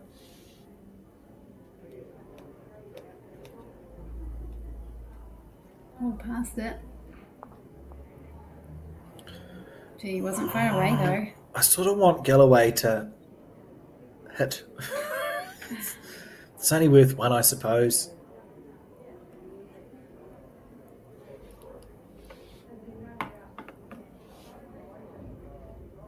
Steering after the bowl. He can't be far away here, Terry. He's not. With his hold. Look at this. Oh, what a shot. What a bowl. That's unbelievably good. Never looked like missing that one. On target all the way. Absolute class. And it's going to be 18 shots to 13. Thank you to those of you who are tuning in to the Bowls New Zealand YouTube channel to watch this Laser Eye Centre Champ of Champs singles. We've got 2 more days. If you haven't already done so, I'd recommend that you press the subscribe button. So that should be next to our logo on the channel. And if you click the subscribe button, it means that you'll be notified every time we go live for broadcast, so you won't miss any. We already have had thousands of people do so, but we're always happy to have more. So if you're not already subscribed, please click the subscribe button on our YouTube channel, and it'll keep you up to date with all the broadcasts that we have to do. Of course, 4 more weeks of the Champion of Champions series, the Laser Eye Centre Champ of Champs. Go pairs, triples, fours, and mixed pairs to come after this weekend in Dunedin, and then a variety of other bowls, essentially all the way through the year, Terry. And a good bowl there from Mike Galloway as his first one.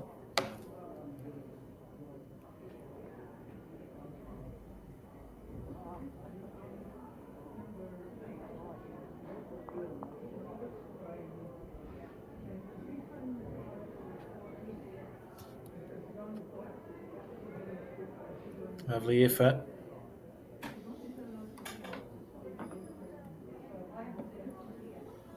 He's certainly pushing Mike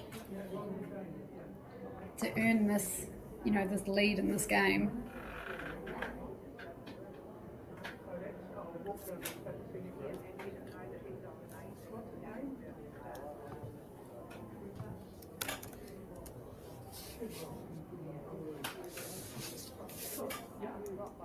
Good speed again.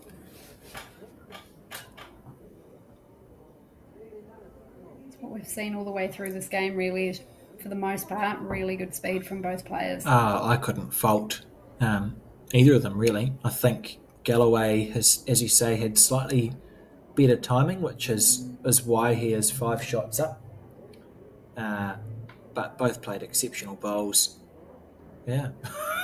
It's been good to watch. It's what it should be. It's what a game of singles should look like. You've got players missing in the right areas.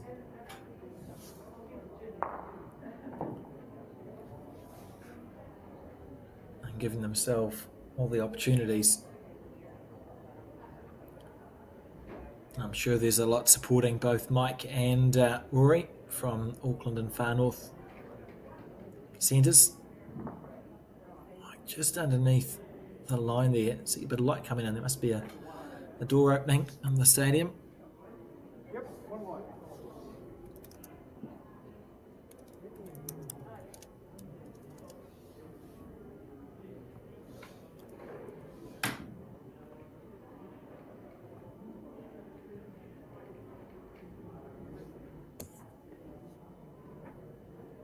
You were right, Terry. Just have a look at Boas Aotearoa. Jordan King did defeat Shannon McElroy 21 shots to 16 in that first round match.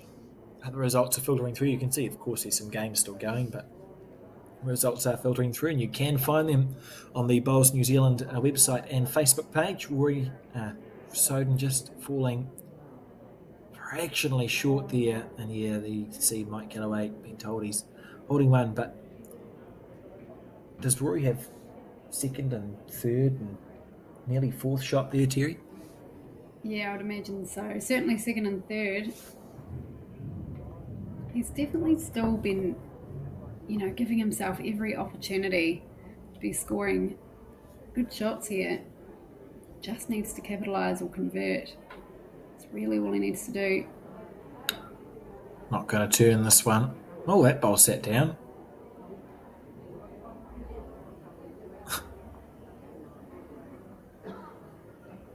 Oh, I'd say Rory only has second.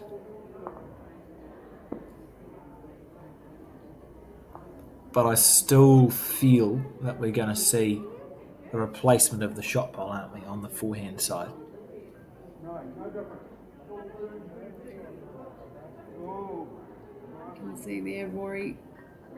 Just wanting a clearer picture. So the question is, what weight do you play this with if you are going to remove the shot pole?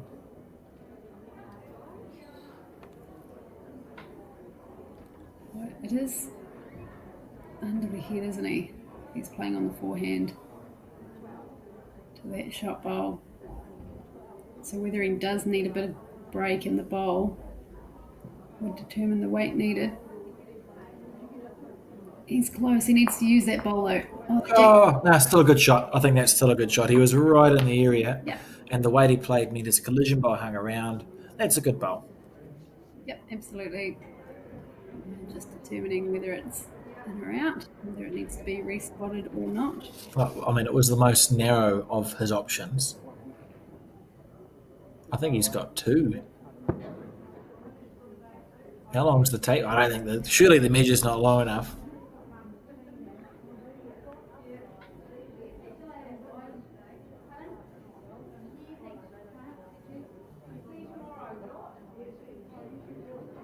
No, it is going that one.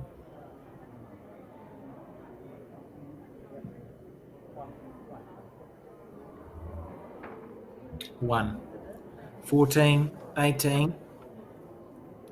And the race to 21. We've got about 20 minutes left on the clock, I think, by my count.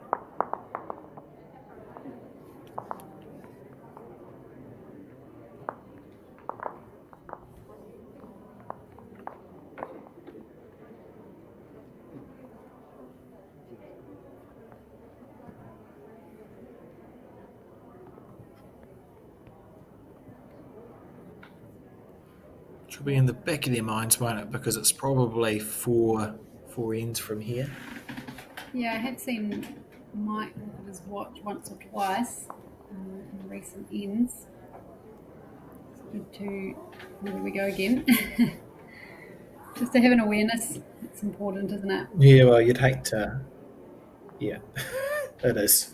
In short, that seems like a wide line on that hand. He does get a fair bit of turn though, Rory. Yeah, they're older bowls, I think. It's in the area, right? It's a nice first bowl. Probably helps that his weight's usually quite good as well. Always going to get that turn at the end. Yeah, it just feels like it's more in the head, even if it is slightly wide of it.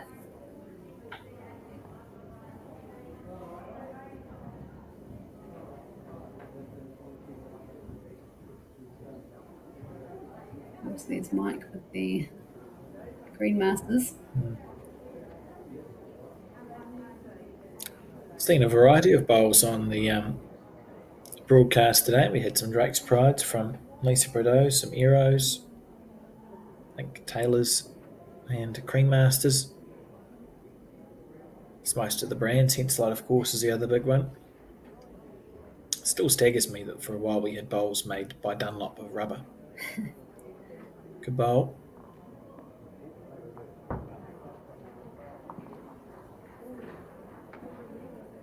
Ever played with a wooden bowl, Terry? I don't believe so. They turn. There's still some clubs out there that have a few sets, often bring them out for like novelty days, as we see Galloway willing his bowl to hold around that one. Oh, that's the first time I can recall seeing Galloway play sort of 2 poor bowls in a row in the first half of the end. Just a little stumble, but they give you 4 bowls in singles, so you won't be too concerned. Yeah, I think if we look back through the game, I think his 3rd and 4th bowl have been doing the most damage. So it wouldn't surprise me if we see Pearler here. There's been a couple of times where he's been under pressure with his 4th bowl even and pulled one out of the bag. So here we go. He's 3 down on the head. Big moment. Smooth as silk on the forehand. Here we go. I mean, how good is that? Yeah. Does I think he'd miss a 3rd time. the backhand net go enough that Rory can sit the Galloway's bowl out for 3 or 4? Or does it not turn enough? Like Backhand? if it was a nice swooping, it's not a swooping hand though, is it? But Well, he's been getting a nice turn. I wouldn't call it swooping, but I think he would get enough turn. he's on the forehand anyway. Just think about ways to try and put Galloway under that maximum amount of pressure. I just wasn't sure if the shot was on, which is an important part. Yeah, possibly not. It's pretty tight through there. I think he's made a good call on the forehand.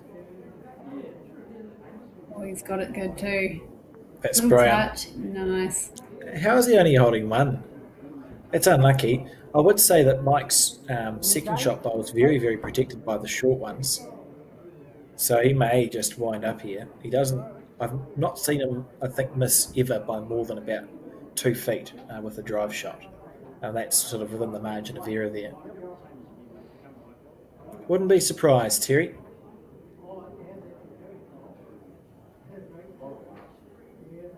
Told you.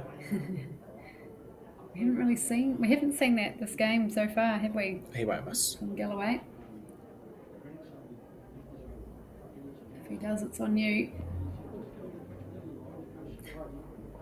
Okay, that's the most I've ever seen him miss a drive shot by. And he did not like that out of the hand. So Rory Soden scoring again. The shot selection was sound though, wasn't it? Just, yeah, makes sense. That's literally the most I've ever seen him miss a drive shot by. When you're watching this back, Mike, you can blame that on me. Apologies for the commentator's curse. And 1, so 15-18 as you said. Great game of bowls.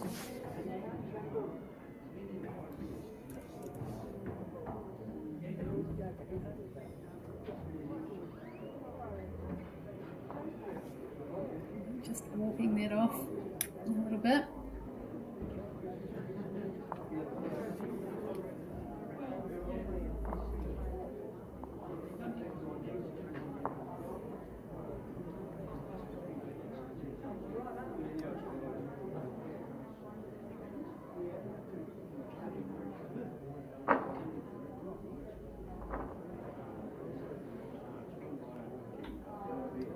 Rory on the backhand. The first bit's good.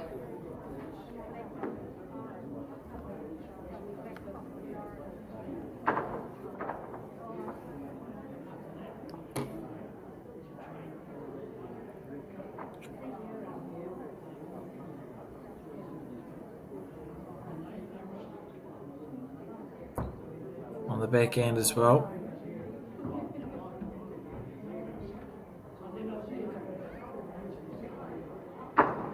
How's the weight? Yeah, not sure this one's going to make it.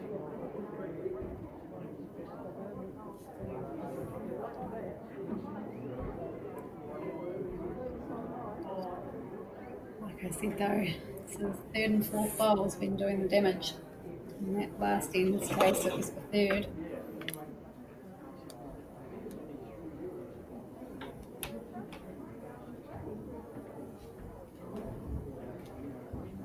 Coming in nicely. Lovely bowl. And Galloway making a correction here.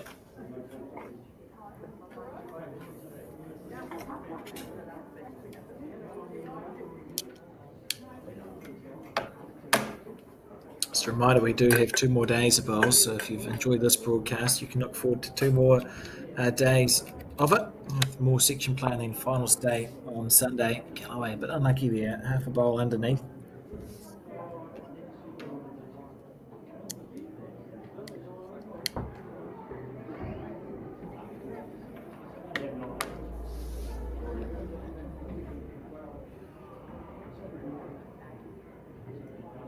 How's the weight here from Rory Soden? Oh, he's ace first. Oh, what a shot. That's beautiful stuff. Holding 2 and a nice 2. And Galloway now with a short bowl that sits at 1 o'clock to the jack. It's so frustrating when you block yourself, isn't it? Because you think, if only I had a shot on the back end. I don't think it's there. No, I don't think it is either, particularly with that tight line that he takes. What's he got for us?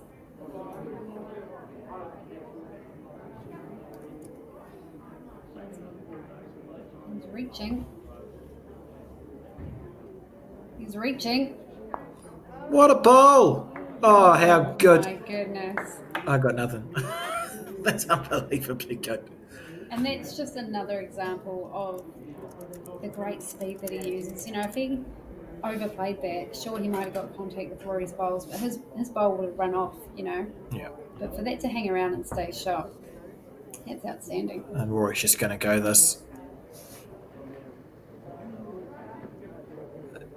Oh, look at that drift out. He could get a really lucky result, or a very unlucky one. He nearly cleared all his bowls out there. It's not awful, but there is room for Mike to add a second bowl into the head, probably a second shot. And of course, the last bowl. Anyway, isn't it? Yes. Yeah, I was thinking Rory had another shot at taking the bowl out, but he does not. Yeah, he nearly... Oh. So Galloway should end up on 20 shots here, 20 to 15.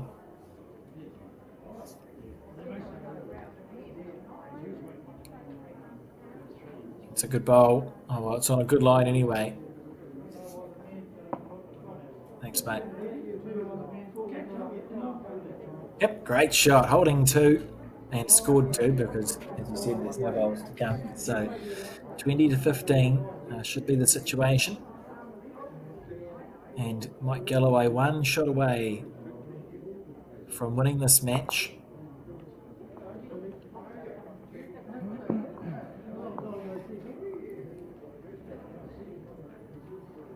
Interesting.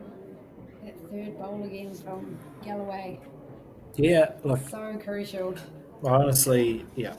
I think they've both probably been playing at 85 to 90% of their ability. Yeah, you know, there is that. They're both capable of that next step up where they just don't miss. Yeah. And we have seen some misses, but 2 exceptional singles players. Literally, don't be surprised. Don't.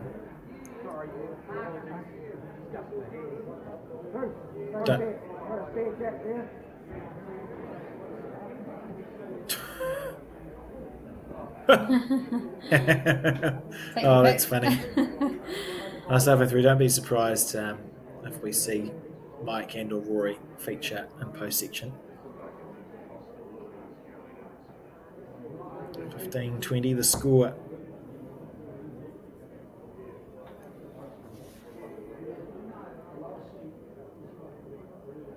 Pretty good here. What a way to start this end when you're on 20 shots to 15. He's unbelievably good. I'm sure Rory would rather get the shot earlier than later.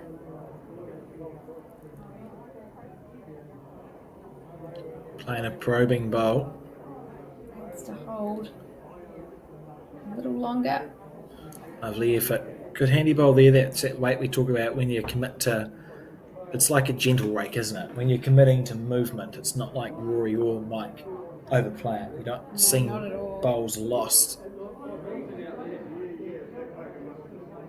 It just increases the reward for when they do succeed. Mike would be pleased if he could change Rory's hand here. That's pretty good. You almost want to wind up at this now. If you're a game down. Rory's better than me, so probably just dead draw the shot.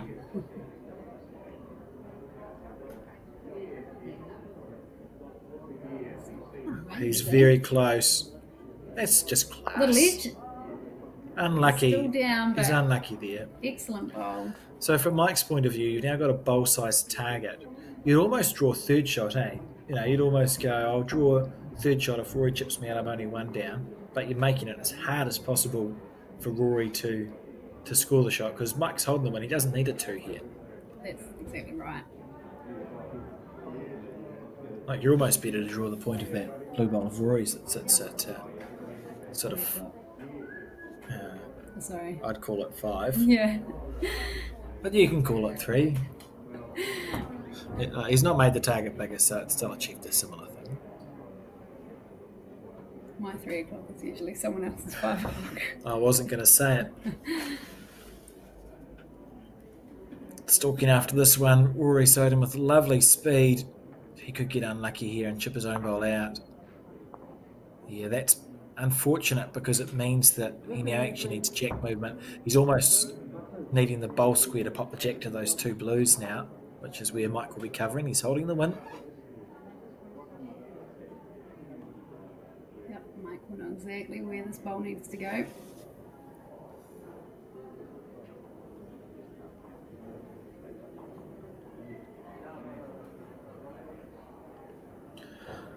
So to me, it looks like the jack goes directly to the 2 bowls of Rory's, if Rory can get his shot bowl square.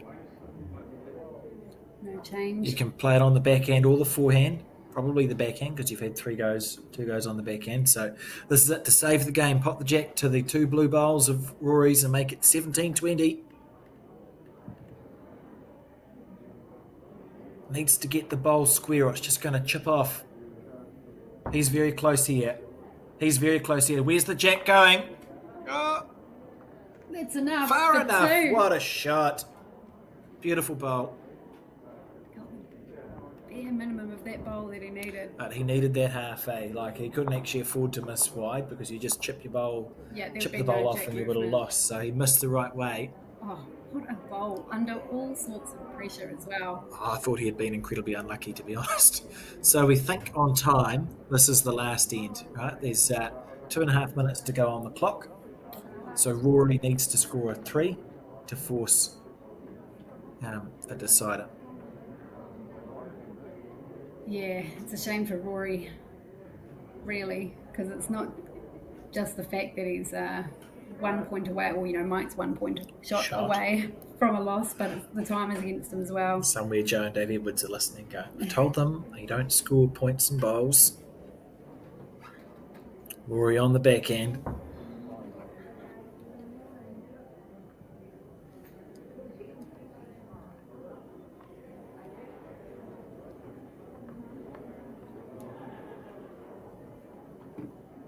Not bad. Not bad at all. Great shot. Oh, we love to see it.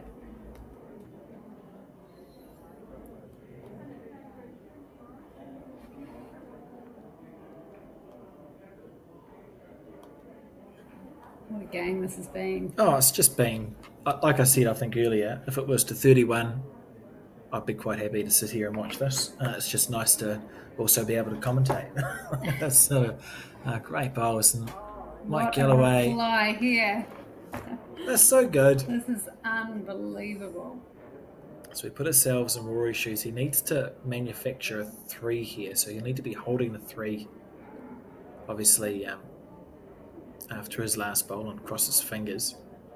So you almost bide your time a little bit.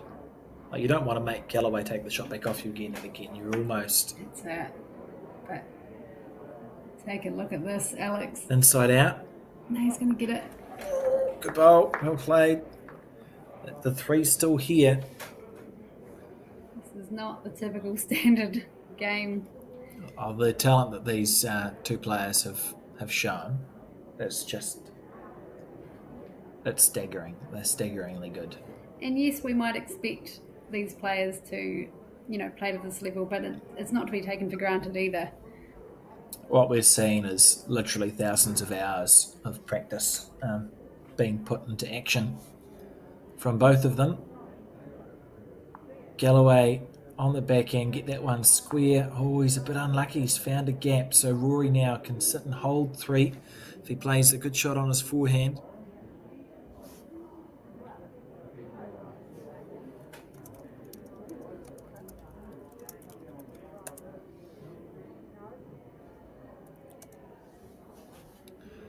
Rory on the forehand side.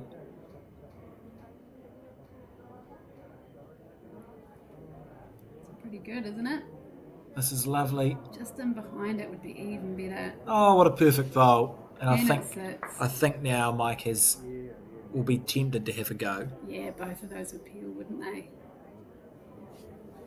And if he does it with this third bowl, it gives him 2 goes. And the scoreboard, to add even more drama, in reality is actually 17-19. So Galloway's only 2 up, not 3.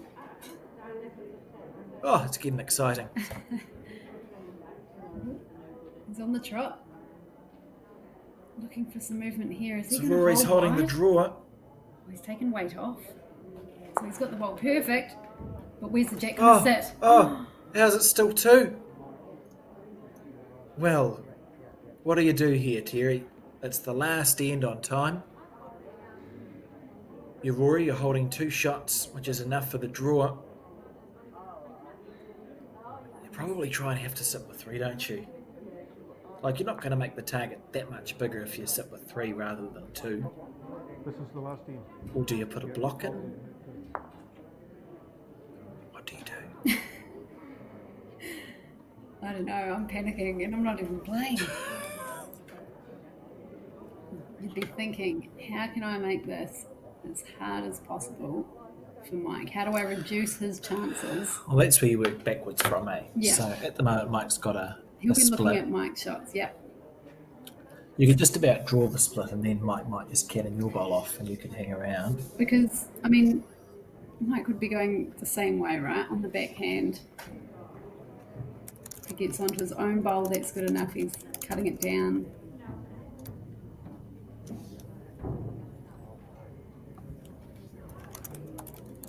Whatever you do, you have to be clear on it before you play it.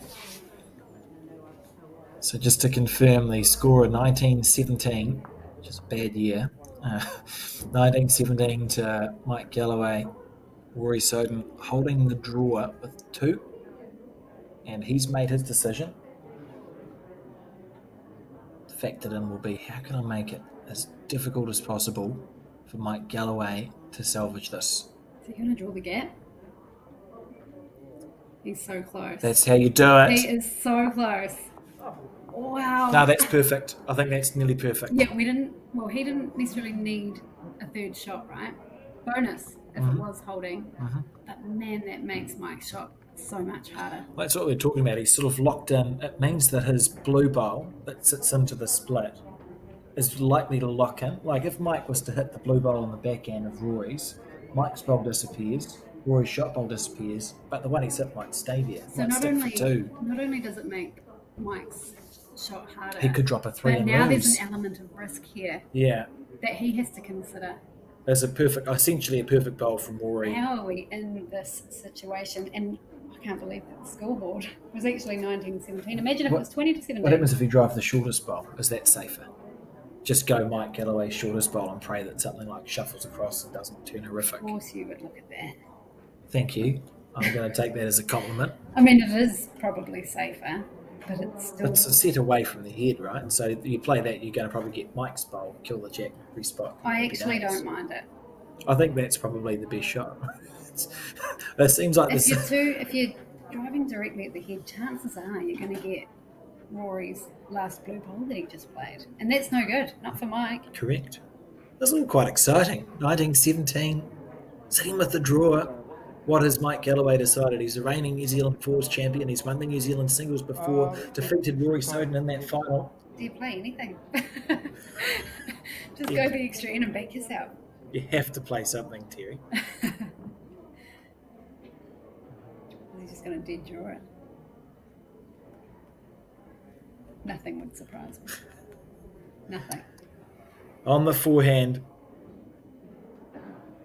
No, I want more drama. I want to see another end. He has tried to dead draw it. And we are going to see... Gee, not a bad effort. Oh, The line was good, but that's what I mean. I think he was too scared to play with any weight, which is absolutely fair enough. yep. And like you say, the draw shot is effectively you not playing anything, but you've still got the chance to cut it down or score. Oh, it must be close for that second shot, is it? They just tossed the coin. That's what they Oh. did. Mike wasn't just kicking a bowl away. Into another game. That's quite funny. Wow. Well, how exciting is this? It's the first race to 20 now. 19 apiece. 3 wins out of 4 to qualify, remember. Winner must be found. Oh, how good. And I would say that Galloway's won the toss and sent Rory into bat. This has been a mighty game of singles.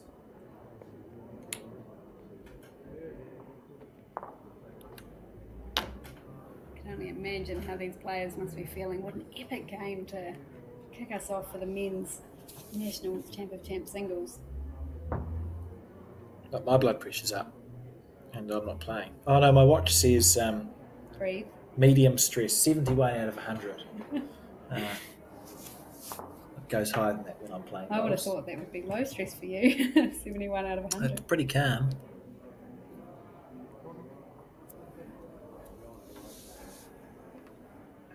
Rory's first bowl. Oh, I think he needs to collect it. And he has. Good shot. He has run away a wee Well, that's a good result, isn't it? He sort of slightly overplayed it, but not horrendous. bit. Yeah, I think we could see it was coming in a bit hot, so hence the need to get it as square as he could. He didn't quite get it square enough. Room for Mike now, and unfortunately for Rory, he got the underneath of the jack rather than the outside, so of course he's finished underneath. I think we're going to see something similar from Mike. He has got it a little better. You can see... Oh, no, it's a good bowl. I was going to say it's similar, like the way a flatter finishing bowl will stick with the jack slightly easier than the turning bowls. When Yep. the jack runs away from the bowl, if you've got a turning bowl, your bowl tends to stop quicker and turn a bit more, whereas the flatter finishing bowls tend to sort of stick with the jack, just marginally. Oh, he's pre-chalked it, so he's confident. Don't chalk that one, marker. It's been chalked for you. Do you think he's still one down? No doubt the shot will change anyway. This is very exciting. 3 touches we've seen this game. Oh, this end. Sorry, not this game. There's We've been more than certainly 3. seen a lot more. I think they should go halves on the marker's spray chalk. Personally, it's been absolutely used. Apparently we supply the spray chalk, so it's fine. Yeah. I don't know if you could hear that in the broadcast, but Rory said, "What's happening, Bruce?" And the marker said, "I don't know, mate. I'll have a look." So would suggest that it's very close. Rory, just have a nosy.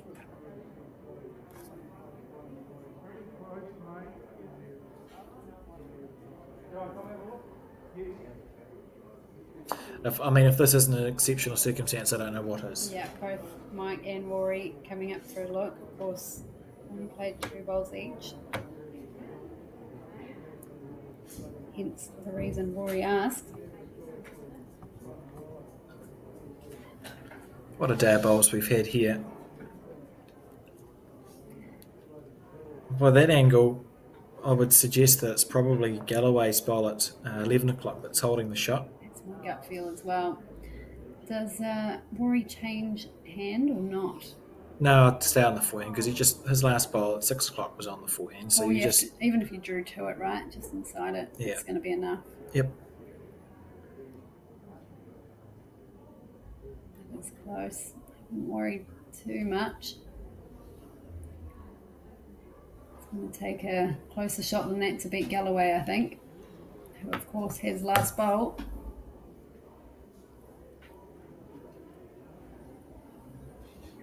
Galloway just looking as well.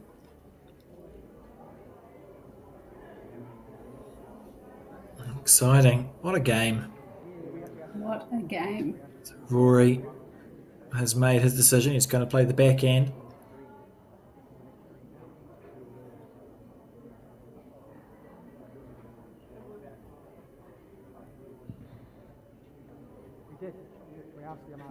Most times he's done this, it's been close to perfect. Yeah, I didn't mind the change in hand. That's fine, yeah, it makes sense. And look at that. Look at that. Oh, that's amazing. What a bowl. Under That's amazing. pressure. He's a bowl low. So Galloway would be hard pressed to... I don't know. And it's interesting because, I mean, Galloway certainly still has a path to the jack there, but because his bowls hold at the end there, it's actually not easy for him to sort of draw across the head to the jack. Either shot's really hard because if Galloway thought, I'll go through Rory's bowl on the backhand, on that hand in particular, he's more likely to get the outside half of Rory's bowl. Rory's bowl isn't touching the jack, so it's probably just going to follow it. You're just going to move a shot bowl that's very close to the jack to another place where it's very close to the jack. He can, of course, move over on the mat a bit, which could allow for a bit more of a late turn. Yeah, so that's what he's going to try and do. This is a very hard bowl to play.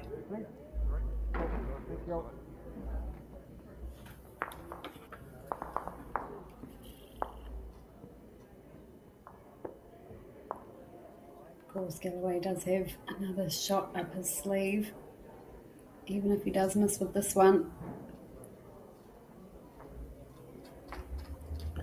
On the backhand. He's under. Right, so it's going to come down to Galloway's last bowl to win this first round. Remember, it's just the first round of section play. It feels like a final. It's just the first round of section play, guys. We could see Rory play Mike in the final in a couple of days' time. That's 3 wins to qualify.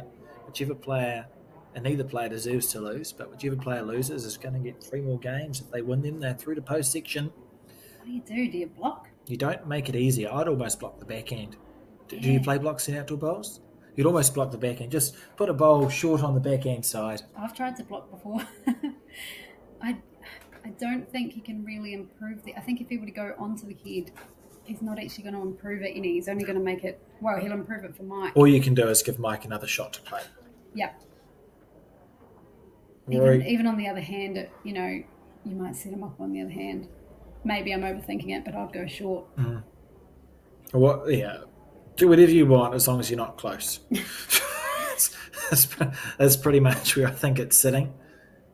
As you're holding the win, it's a hard head to play to. You don't want to give Mike a bowl to use. Terry. That's poor, I think. I'd be disappointed if Mike was to use that on the forehand side. Yeah, if he he changes to the forehand now, I feel like he's sort of got 2 to 3 options there within, I don't know, half a mat. We'll see what Mike lines up on, but there is still gaps, of course, but he's sticking to the backhand side. It can't be on. Down to this.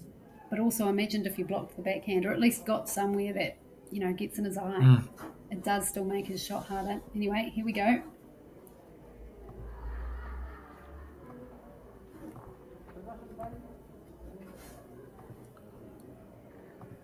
He's close. If he gets around the front one, he's close.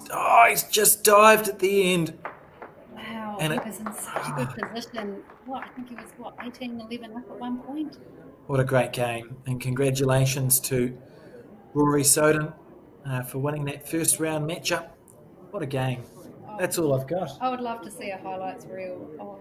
It would be almost as long as the game. It would be a 2-hour highlights reel. Fantastic. Thank you to all those who tuned in to watch. We had just about 900 viewers at one point tuning in to watch. And 2 more days to come. Section play followed by post-section. Tomorrow is due to start at about 12:40 p.m. Don't be surprised if it runs a little bit ahead of schedule. Thank you, Terry, very much for joining me today in the commentary booth.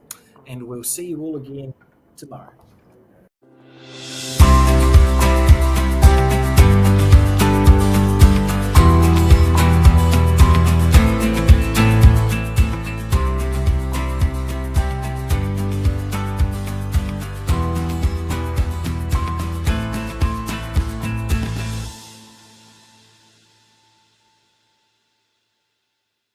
High performance sports requires a laser focus every day.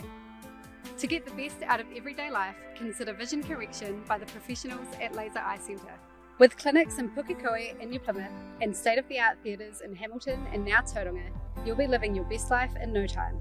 Get a free assessment, plus your Bowls Hub number will get you a special offer on your procedure. Easy!